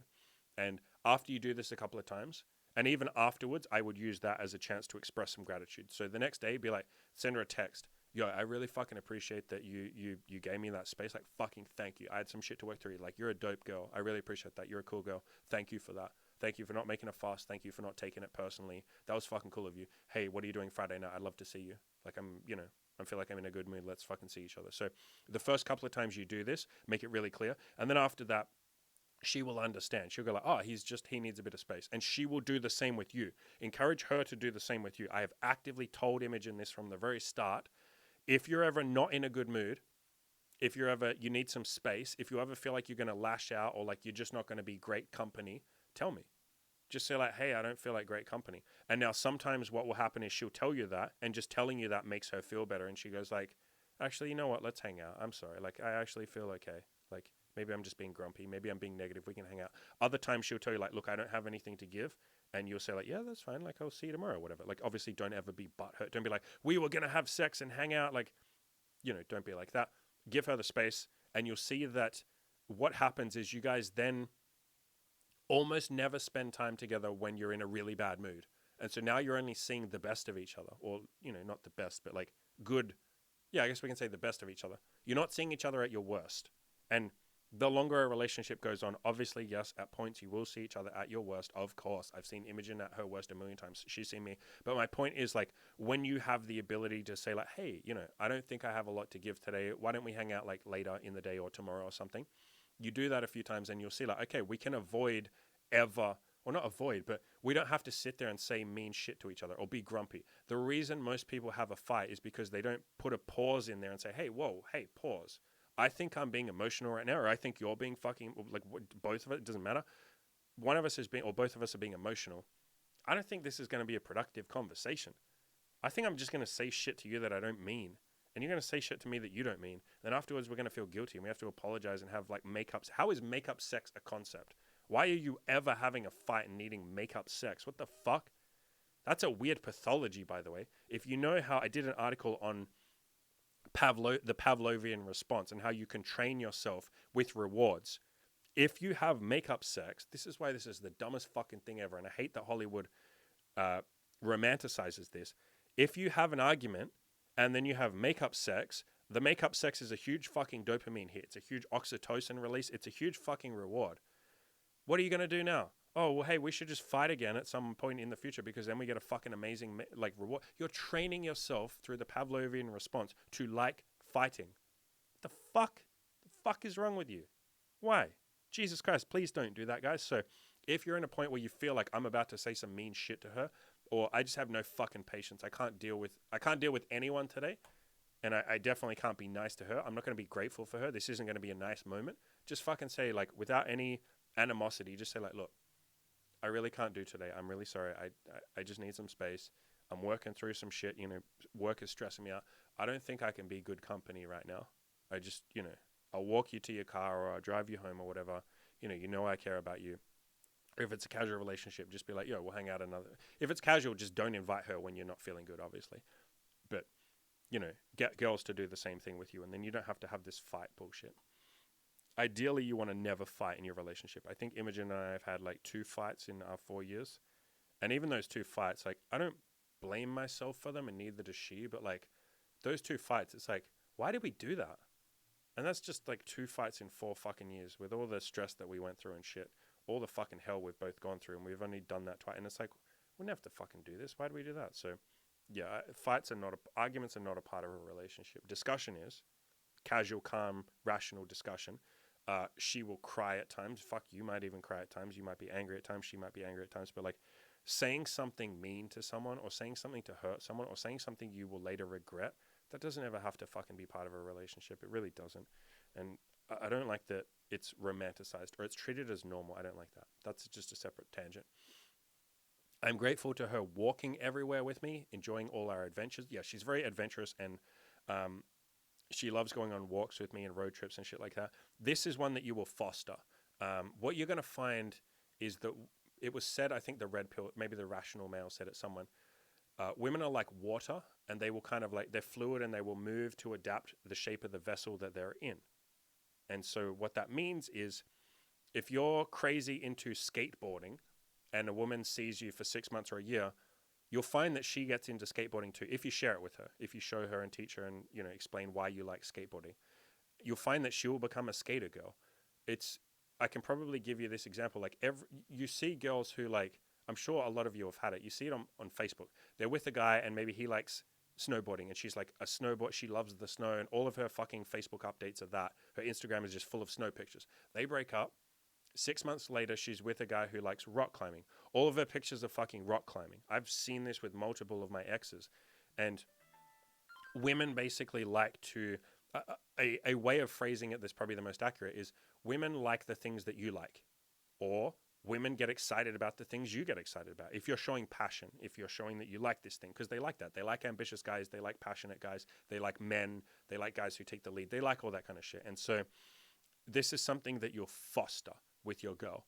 And the way you do that is by just showing her. So I see this so many times. Guys make this mistake, this huge fucking mistake where they go, I like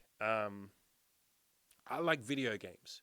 And it's important to me that a girl that I date likes video games too. So I'm going to date gamer girls. Even though most of them are fucking... Okay, a lot of them are not super desirable.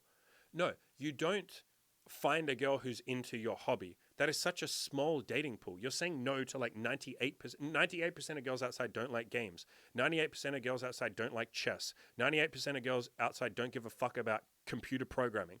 98% of girls outside don't give a fuck about snowboarding. Don't screen out 98% of girls just because they don't have your exact hobby. What a fucking narrow-minded way of doing that. What, you can't show her your hobby and get her interested and engaged in it? Are you not passionate enough about your hobby that you could make someone else passionate about it? Like, fuck me. So the way you think about it is, I'm going to find a girl who has all these other qualities, the qualities that I'm talking about here, or whatever your qualities that you like are. Or, I mean, really, no. Even that's a wrong way of phrasing it.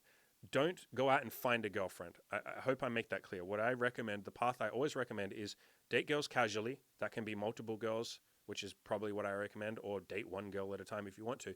But wait until at least 6 months, if not a year, before you think like, okay, she's a girlfriend now. So don't go out and seek a girlfriend. That's already the wrong way of looking at it. But through doing that, what you'll find is the girls that stick around for a while, like let's say you see a girl for a year, you'll find as long as you have shared your hobbies with her, and that's the key point, please make sure you share your hobbies with, tell her, show her, explain what you're passionate about, show her the little ins and outs, show her the cool shit, show her something that an outsider would be interested in.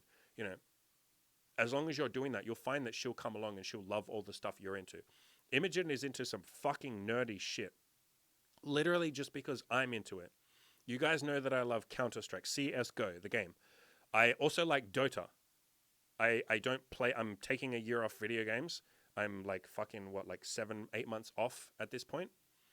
So I'm not playing them, but like sometimes we will watch like tournaments and shit like that. And why the fuck would she, who's never played video games in her life, why the fuck would she give a fuck about a nerdy game like Dota or fucking CSGO? Like, they both have such an intense meta. Like, they're both so fucking complicated is what I'm saying. Why would she give a shit about them? Because I'm passionate about them. That's why. And I have explained what I like about them, the stories I like, the players I like, the underdog stories, the things I like about the game. I explain the shit that would be cool to someone outside. They'd be like, oh, that's kind of cool. That's interesting. Fuck. I explain like the esports tournaments, like how these tournaments are millions of fucking dollars worth of prize money. I show her pictures of the crowd and she's like, holy fuck, this looks like a football game. How are there like fucking 10,000 people watching this game right now? And I'm like, yeah, this is just one of like 50 tournaments this year. And she's like, what the fuck? Is this real? And you're like, yeah, it's fucking... I'll show her the salaries of some of the players. Like, yeah, this cunt here gets like fucking, you know, $50,000 US a month and he's not even on the best team. He's just like a fucking random. And she's like, what the fuck? They get paid this much for video games? I'll explain like, yeah, I'll show her like, look at this kid here. He's like 13 years old and he's on a fucking team. He's on the third best team in the world and he's like and his parents have to go along with him and give him permission. And isn't that cool that he's 13 and he's literally earning like, look at this page. He's already earned like $200,000 of prize money. He's 13 and she'll be like, what the fuck? So you tell the interesting, cool parts of your hobby. And then she's like fucking she's watched entire fucking tournaments with me. She's especially Counter-Strike. She's watched entire fucking things and I'll pause it and explain what's going on. And she's like, oh, okay, that's cool. That's interesting.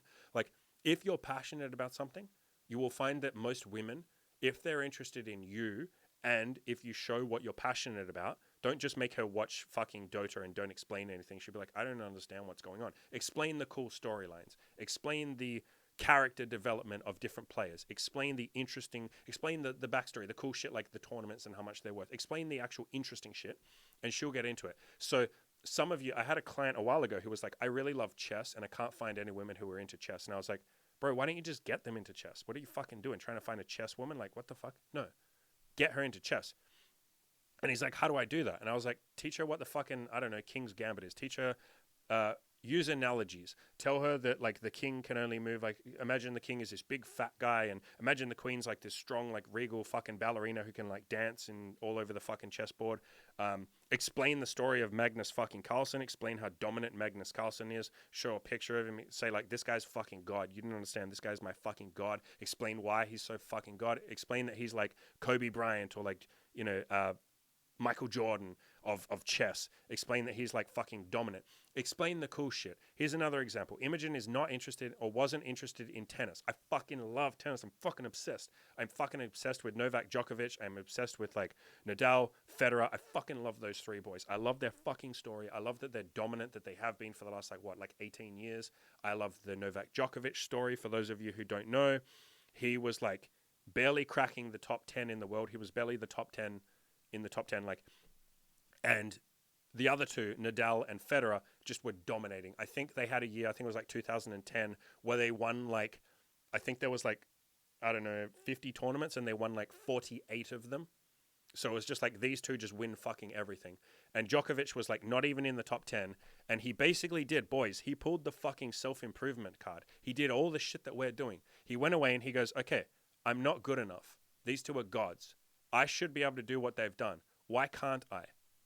How do I fix this? How do I learn the skills that will make me beat them? And he paid a nutritionist, a spiritual coach, several fucking tennis coaches, several like meal plan people, fitness trainers, mental well-being coaches. He just paid like fucking, he just bought like fucking 10 coaches. He bought an entire team, and he literally like autistically went through and maximized every single fucking part of his entire thing. He got his diet so fucking efficient that he was only eating certain foods at certain times and all this kind of shit. Like he fixed his fucking sleep. He just went in there and got fucking autistic and self-improved everything. And then like a year later, he fucking wins everything. And now he's like world number one, you know, most Grand Slams, or he's like equal with the other two. The other two are about to retire pretty soon, at least Federer is, and Novak Djokovic is still going strong. So he's going to be the best player of all time if he's not already. You can already make the argument that he is. Some people will disagree with me on that, but the point is, this man, fucking decided to get on the self-improvement train and go like, no, fuck this. I deserve better. I can be a winner. I'm not that already. I don't have the natural talent. He's someone who doesn't have natural. Well, he has enough talent to get to world number fucking like 15 or 20 or whatever. But like, he's someone who's like, if I'm going to be, these two are just gods. These other two are gods. They're just naturally gifted. Okay, Nadal works hard too, so fine. Federer is a fucking god. He just accidentally, it's not accident, he worked hard. But you get what I mean. It's like, he's just good. He's like Michael Jordan. He's like Kobe Bryant. They work hard. Tom Brady. These people work fucking hard. Of course they fucking do. But they're just like, great. This guy's like, I'm not great. I'm good enough, but I'm not great. How do I get there? Self-fucking improvement. So me telling you guys that story, see how I was passionate, see how I was excited. When I first told Imogen that story, she's like, oh my God, this is like amazing. Like I didn't know this. I thought he was just some tennis player. I didn't know all of this. And I'm like, yeah, take lessons from that. How interesting is that? How cool is that? You could do that yourself. This can be your life. You can improve. You can learn. Every skill is learnable. This guy was not the best. Now he is. He just learned how to be the world number fucking one, the best of all time. He learned how to do that. He improved to do that. He wasn't that by default. And so now she's fucking started doing tennis coaching and shit because she's like, that's cool. So please don't think that you have to find a woman who's into your hobbies. Like, fuck no, boys. Like, you generate that shit. Next one. I am grateful for all the time she thanks me for things. And I'm grateful the time that she appreciates the effort that I put into certain things. Like, I put a lot of effort into our road trip days. We do a road trip once a week. Like, I have a day off. I recommend all of you have a day off at least once a week. She appreciates me for the effort I put in there. I'm really grateful for that. I'm grateful to her for doing, what would you call it? Like shit that makes us stronger, like couples. So we have these, like, you can find like couples board games or couples card games. And I don't have them here in the room with me. They're in the other room. I won't get them, but they're basically just card games. Look on Amazon for couples card games. And they're just like card games that you play where you ask each other like deep and personal fucking questions. And we do that like all the fucking time. I really recommend if you guys are like, let's say you've dated a girl for a year, buy some of these card games. They're like 20 fucking $30 on Amazon, on eBay. We've got like 7 of them, and they just ask really deep fucking questions. They are a great way to get your woman to open up to you and you to open up to her. They're kind of an excuse for you two to open up. So, you can even do this shit after 6 months. You could even do this shit after dating for like 3 or 4 months. So I would definitely recommend you guys do these. I might do a separate podcast at some point. We'll see. I am grateful for her loving me and accepting me as I am. As in, we all have flaws. Of course we do. We have shit that we're working on. And at no point has she ever said, like, I don't like this about you. Like, she's never fucking said that. She pushes me to improve. She absolutely says, like, I can't wait for you, like in this case, in my, currently to get more muscle, to be leaner, to look better, all of that shit. But at no point has she said, like, you're not good enough. So that is something that you will probably find. Like, you'll find women who are like, so maybe it's more that you screen out. If you're with a woman and she ever okay, not ever, but if she disrespects you, Imogen has never really disrespected me. So maybe I can say if she ever disrespects you. What I mean by that is if she ever says, like, you're ugly, you're not good enough, you're shit, you're so poor. Like, if she ever talks shit to you, that's not banter, guys. That's not banter. A lot of people think like, oh, that's banter, that's push-pull. No, that's a direct insult. Someone just directly insulted you. Are you really going to be okay with that? That's getting in your subconscious. If you don't say, hey, why the fuck did you say that? Or cut her off immediately, or just say like, hey, sorry, that's a deal breaker. I don't really like people that insult others. It's not really my style. Like, all the best. If you don't cut that off or call her out on it, that gets into your brain. That feeds into your subconscious. You now will take that on, and part of your brain, your subconscious, will go, oh, maybe I'm ugly. Or at least she thinks I'm ugly, or she thinks I'm a loser, or she thinks I'm poor, or this. So I would screen out any girls who ever banter with you. And there is banter. Like I've had some girls do little bits of banter where they're having a smile and they're having a joke, especially in the bedroom where they're trying to be bratty so that you will like punish them and spank them and shit. That's a little different. Like you can tell when she's being like, I've had girls that are like that banter a little bit, but I think you guys know the difference between like being bratty and saying an actual serious thing that she really means. So brattiness is fine. Maybe banter is okay if you can tell that she's joking. You're just giving each other a bit of shit. But if it feels like there's truth behind what she's saying, or she thinks there's truth behind what she's saying, then yeah, that's not okay. Oh, I am so grateful for this next one. When I worked that warehouse job to support the bills, so there was like a 2.5 hour commute there and 2.5 hour commute back. She came with me to the warehouse so many times. This was when she worked a full-time job too, because I used to go to that warehouse at like 5 in the morning, and she would travel that entire journey with me, and we would talk about the business and talk about money and how I was going to pay the bills, and how eventually one day, hopefully, I won't have to fucking travel like 2.5 hours to and from. And she would just travel with me, and we would talk, and she would support me, and we would like build our relationship and share things, and then she would just fucking say, "Bye, honey, I love you," give me a kiss, and then get back on the fucking train and the bus and go back home, and then go to her job and work full time. What the fuck? Like, that's insane, guys. That's like what I'm talking about where I say like ride or die. And those kind of qualities are, if you are with a woman for like, a year and she has these qualities, like that's something fucking special, boys. Like and you can build this. You giving gratitude and praise and all that will make her want to go above and beyond for you, and you doing things for her that are above and beyond. Like God knows I've taken fucking bullets for her. I've done so much shit for her too. So it is something you both build. Maybe at the start she's not going to be doing this shit. In the first 6 months, she's probably not going to be commuting 5 fucking hours for you, just to fucking talk to you so you feel loved and supported and encouraged and you work through business and shit like that. But it is something that you will build by doing that shit for her. Like doing shit for her, she does shit for you. That's why I said before, giving value is the most important thing. If you give a bunch of value, she will give it back.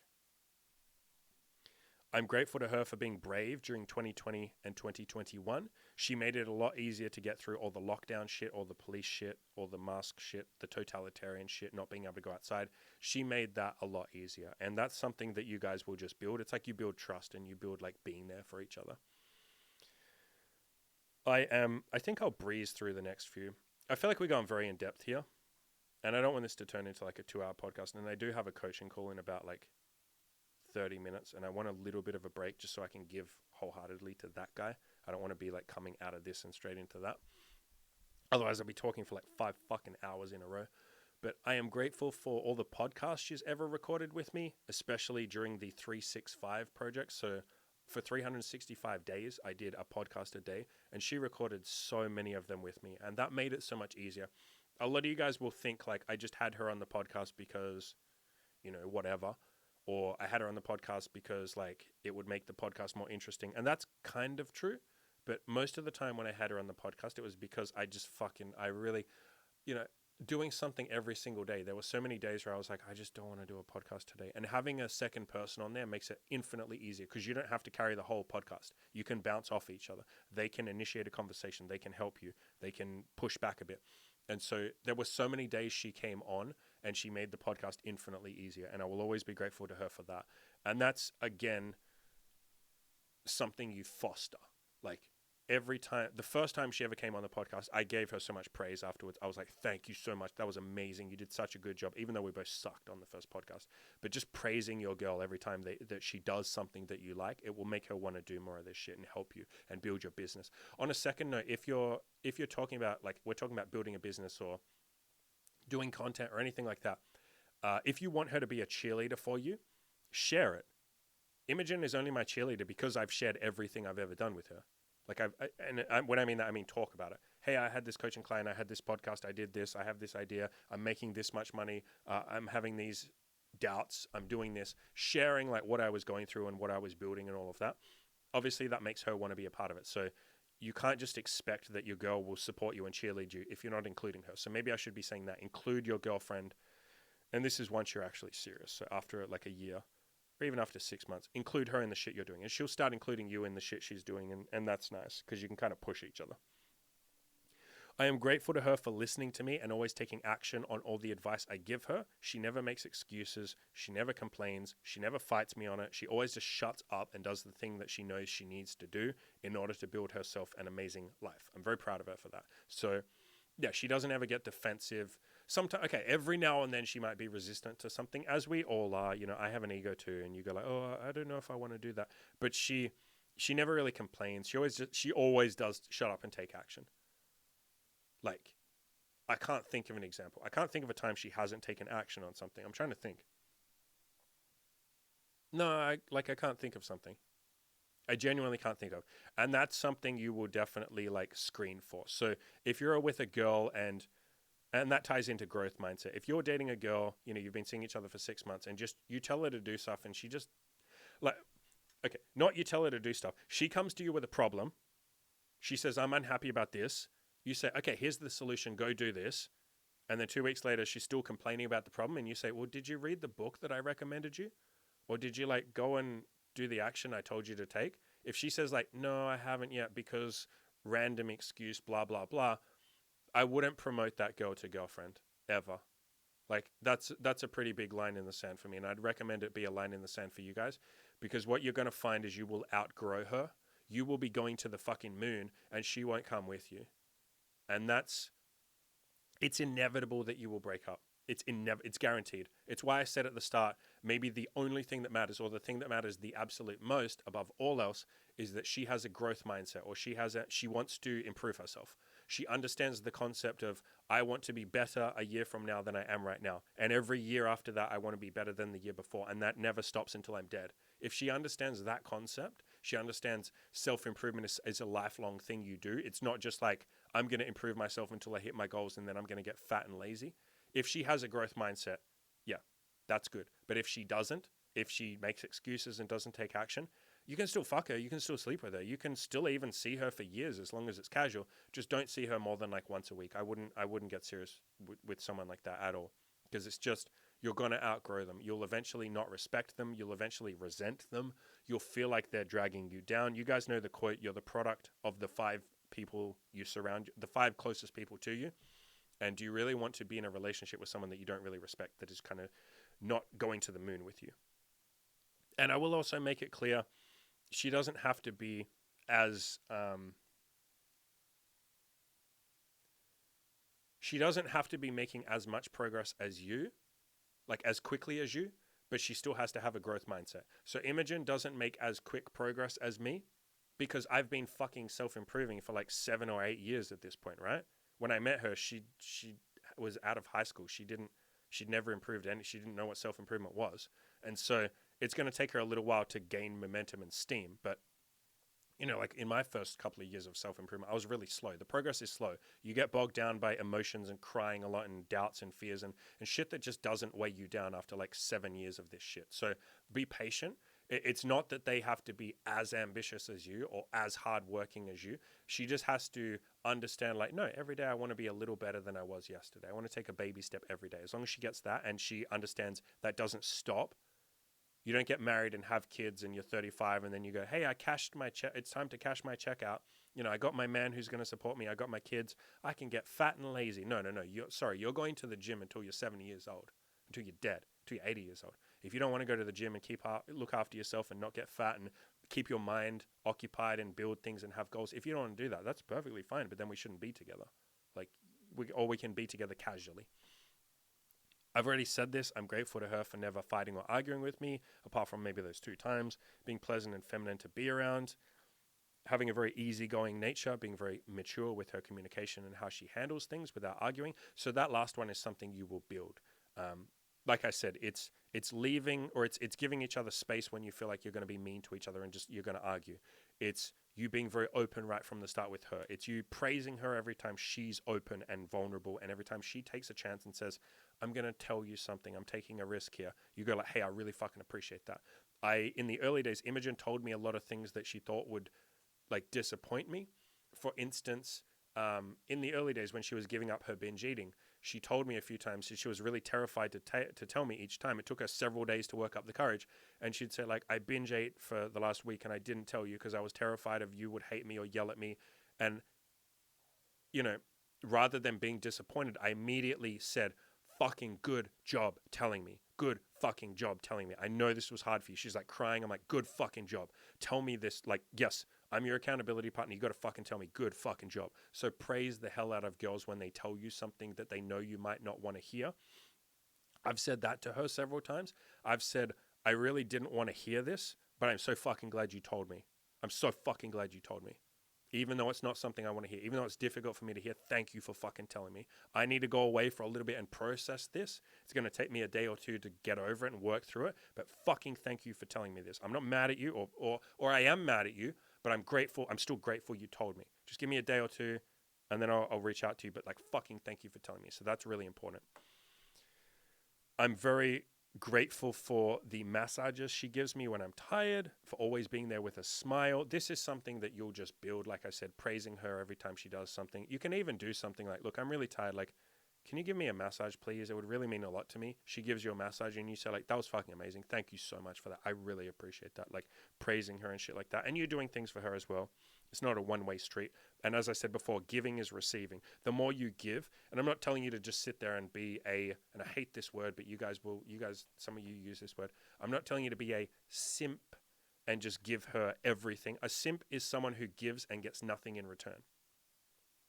And now when you do give, don't expect something in return, because that's a fast track to disappointment.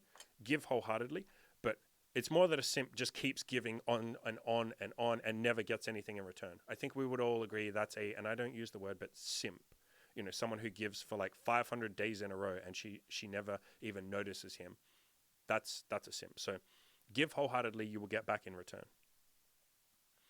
I am grateful for her pushing me to be as masculine as I possibly can be. I'm grateful that she pushes me to have my shit together, to be the rock, that she thanks me and appreciates all the fucking times I've had to put on a brave face and be the rock during a crisis or an emergency. I am grateful that underneath the surface, or that she knows that underneath the surface, being a rock does take fucking effort. You guys know stoicism takes some effort. And I'm grateful that she appreciates the effort and the stoicism that I put in for myself and also for her. I do it for myself first and foremost. You want to be stoic for yourself, but I do it for her as well. I will acknowledge that. And I'm glad that she appreciates that.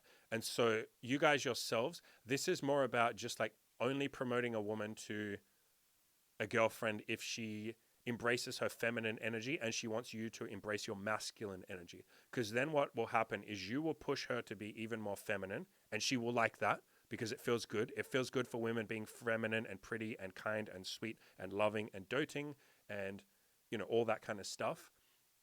And she will push you to be masculine. And it feels good for you being masculine. It feels good being the rock. It feels good being stoic. It feels good being strong. It feels good being muscular. It feels good looking after her in the moments where she needs it. It feels like all that shit feels good. It feels good taking the lead, and she will feel good with you taking the lead. It's basically yin yang. It's almost like I'm saying you guys need to embrace your natural energies. Women have a natural feminine energy. Men have a natural masculine energy. And, you know, men do have some femininity, of course. Women do have some masculinity, of course. But I'm saying maybe I would phrase it like this: not being afraid of your masculine energy, or not being ashamed of your masculine energy, and her not being ashamed of her feminine energy. The world, a lot of Western society wants men to be ashamed for being toxic masculinity, and wants women to be ashamed for being a sweet, feminine, kind woman. You know, if you embrace those things, however, both of you are a lot happier. And so for those of you who are super masculine and have that masculine energy, find a woman that's super feminine, or a woman that really wants to learn to be feminine. Imogen was a university student when I met her, and she was already pretty feminine, but she did call herself a feminist. And I remember, feminists will hate me for this. I've said this before. When she told me she was a feminist, I winked at her and I was like, I'm going to beat that out of you. Like, I'm going to beat the feminism out of you. I literally said that to her. I didn't beat it out of her, but I basically got her to start thinking like, are you really a feminist? Like, first of all, you like men, so that's a bad feminist. And I know not every feminist hates men. I know. But, you know, I didn't beat the feminist out of her. I helped her be more appreciative of her own femininity And I basically taught her that it's okay for men to be men and it's okay for women to be women. She needed to be taught that. So find a woman, or only promote a woman to girlfriend or a serious relationship if she embraces her feminine energy, or you help her embrace her feminine energy, and she's open to like embracing more and more of it, and she's working on it. You know, she's kind of like throwing out her programming, because university and that will program her to think that that's bad. Being feminine is bad. Being masculine is bad. If she's willing to like let some of that go and work on being more feminine and wants you to be more masculine, because you will both push each other. It's a beautiful yin yang. It's a really beautiful fucking synergy. It really is. It's fucking amazing. It's really nice having a very feminine woman, or encouraging her to be feminine, because she will encourage you to be masculine. And then you're both, oh man, it's just so fucking beautiful. I think you guys know it's beautiful. I feel like if you ask every single guy, even just like random guys out on the street, what do you want in a woman? The first thing they say is, I want a feminine woman. Or they might phrase it in a different way, like, I want a woman who's sweet, I want a kind woman, but they will say feminine. The second thing they'll say is, I want her to not be fat, but the first one is always, I want her to be feminine. And so I would only promote a girl who's feminine, because it just feels so much better. The last one I'll leave you guys with is, I'm grateful for her looking up to me. She very much looks up to me. It feels nice. It's very, I don't know if this is the right word, but it's very empowering, encouraging. It makes me want to go to higher places. And so basically that's like you're finding a woman who's a cheerleader. I'm grateful for all the time she tells me that she admires me. Yeah, that happens all the fucking time. And again, for that to happen, you'll obviously need to be together long enough, but you'll need to share the struggles that you go through and show how you overcome them. You will need to be honest with her. You need to like be open. You also need to achieve things. Like, a woman's only going to admire you if you do things, obviously. So you need to achieve things. You need to have high, lofty goals for yourself. You need to always be improving, think about improvement. You need to share that shit with her, help her improve. And then you'll find she admires you. And the way you keep that going, or the way you get more of that admiration, is you say, every time she tells you, I admire you, say like, that's fucking amazing that you just said that. You have no idea how fucking beautiful that is that you said that. That's the best compliment you could have given me, that you admire me. Are you serious? That's really nice. Fucking thank you. Thank you. And like, really mean it. Like feel what she just said. Don't just say thank you or I appreciate it. Feel the fucking compliment. She just told you she admires you. Let that percolate. Let that sit inside you. Let that work its magic. And then express gratitude. Thank you. You just gave me these nice fucking feelings. You just gave me tingles. You just made me feel good. You gave me validation. You showed me that all the work that I've put in is worth it. Thank you. So then she will tell you that she admires you more. I'm grateful for the thousands of times, probably tens of thousands of times, she told me that she respects me. I'm grateful for how she pushes me to greater heights every time she says that. And I'm grateful that she wants me to be the best that I can be. And that really is you just only promoting a girl to girlfriend if she has a growth mindset. Because a growth mindset means you want to be the best you can be, or you want to at least keep continually working on it. And so, you know, over time you'll become, or you'll be better and better. And if she has that growth mindset and you do, you will push each other. And she will want you to be the best man you can be. You will want her to be the best woman that she can be. And then there's something fucking beautiful, because you've got two people that are each other's biggest cheerleaders, each other's biggest advocates for success, each other's biggest fans. And that's definitely what Imogen and I have. It's like two people that are like, yo, let's just fucking like run this game as hard as we can. This game called life. Let's just go as fucking crazy as we can. By the time we're like 80, let's just have built a bunch of fucking shit. Let's have changed like, at least I have plans for I want to improve at least 1 million lives. I don't quite know how you would fully quantify that, because there's obviously, I get a lot of emails from people saying like, oh my God, you changed my life. Oh my God, I was going to kill myself and you fucking stopped me. Thank you. Like, but for every one of those emails, there'll be like 100 people that don't email you. And so I don't know how to quantify that, but whatever. That's just a goal of mine. I want to fucking change 1 million lives at least. Maybe I'll write a book or something, but you know, the point is you have big fucking ambitious goals. Or I would only promote a girl to serious girlfriend. You can have like a semi-serious girlfriend, but if you're gonna go full serious, like Imogen and I decided probably 2 years into this, like, yo, hey, let's just ride this thing like crazy, like whatever. At this point, I'll fucking commit to you, you fucking commit to me. We didn't get married or anything, but you know, I was like, let's fucking do this thing. And at this point, after 4 years, it's like, yeah, fucking. I told her recently, like, we're not breaking up. Like, that's just never happening. That's just not. I'll just say it. I'll set it in stone right now, because it's just not going to happen. We'll make it work. I have a winner's mindset. Whatever happens, we'll fucking make it work. And she's like, yeah, I feel the same. Like, yeah, we're just going to make this thing work. It doesn't matter what we have to do. We'll fucking make sure we're happy. And now I'll make it clear, we're not going to just stick together and be unhappy. Like, no, that we're going to stick together and be happy. And that's the other thing that people do. They're like, okay, I'll marry you. And then 5 years later, they're just depressed and shit. Fix it. Every fucking problem has a solution. You got married. Part of your marriage vows was, we're not going to sit here and be miserable fucks. Like, fix it. Be happy. Read books. Go to counseling. Fucking find solutions to your problems. Communicate. Fix everything. Every fucking problem has a solution. So I'll make that clear. But if you're going to pick a woman, or if you promote a woman, let's say you've been together for, I don't know, 2 years, 3 years, 4 years, I'd probably wait like at least 3 or 4 years before you say like, okay, let's either get married or, you know, let's get fucking serious, or let's commit, you know. Probably wait 4 years. I'd probably say wait 4 years, because that's long enough. And that doesn't mean you're not serious before that. But I'm saying for like marriage, I would probably recommend waiting at least 4 years for marriage and kids, like something big, fucking huge. But, you know, if you're going to do that, I would definitely only promote a woman who has a lot of the qualities that I said here. And you might find a woman that has like qualities that Imogen doesn't have. Of course, Imogen's not fucking perfect. She's just a person, right? I'm not fucking perfect. But yeah, I hope this has gotten you guys thinking of some different, you know, qualities to look for in your woman. I am very fucking grateful to Imogen. Maybe I'll get her to watch this. I don't know. We'll see. She already know. I already told her all this shit. I tell her all this shit. I literally wrote this as a big list and just sent it to her. And then I'm doing this podcast like separately, more for you guys. So maybe she doesn't need to watch it. But yeah, it's been a really fucking lovely 4 years. As I said, this is coming out on the anniversary of like the first time we fucked. How romantic am I? Hey, the first time we made love. This is our 4-year anniversary of making love. Because we didn't really get married. We're not going to get married or anything, so we won't have like a traditional anniversary, but whatever. Yeah, so it's been fucking amazing 4 years, really fucking good. Can't wait for the future. We've said that to each other so many fucking times, like, holy shit, like, we're going to do some cool shit, like some really amazing shit. She has plans to build her own YouTube. She's already started. She's done like 3 or 4 videos.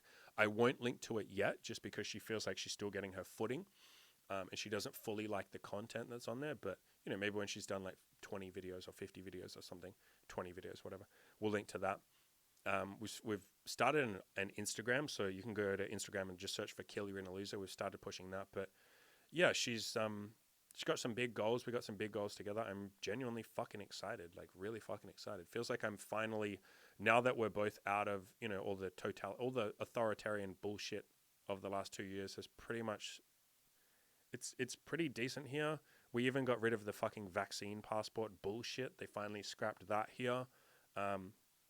I'm still not going to any restaurants and movie cinemas and art galleries and all the places that said I couldn't go because I didn't have a medical treatment. They can go get fucked. They're never getting my business. But anyway, going on a random tangent, I don't know. Point is, shit finally feels like we're getting traction. There's no crazy shit going on. I feel like we're starting to build some cool shit. I finished, like I said, this fucking book. You know, that was amazingly fucking intense to write. So yeah, I'm excited for the future. Hope this was useful to you guys, give you guys some ideas of quality to look for in a woman. If you want me to do more relationshipy content, maybe just drop a comment and give me like ideas, give me suggestions. I already have like notes for about like 20 different relationship topics, probably like 40 at this point actually. I've written notes, so I just got to sit down and record them. But if there's something in particular that you guys want me to talk about, maybe you're in a relationship or you're not in one but you're thinking about it. Maybe you want me to talk about why I tell you to wait at least 6 months, if not a year, before you upgrade her to relationship. Maybe you want me to talk about how to handle fights, or how to make sure you don't have a fight. Maybe you want me to talk about, I don't know, open relationships maybe. You want me to talk about like how to handle jealousy in an open relationship. That's a big topic. Imogen and I can do that together if you want, or I can do it. Like there's a lot of topics there, but maybe how we sleep with girls, but I still make her the main girl, if that makes sense. Like, how do we sleep with girls, but she still feels loved and appreciated? Yeah, whatever topics you guys want me to cover, leave a comment below. As always, guys, go out and crush your goals. Go out and crush your fucking goals, guys. I love you. Bye.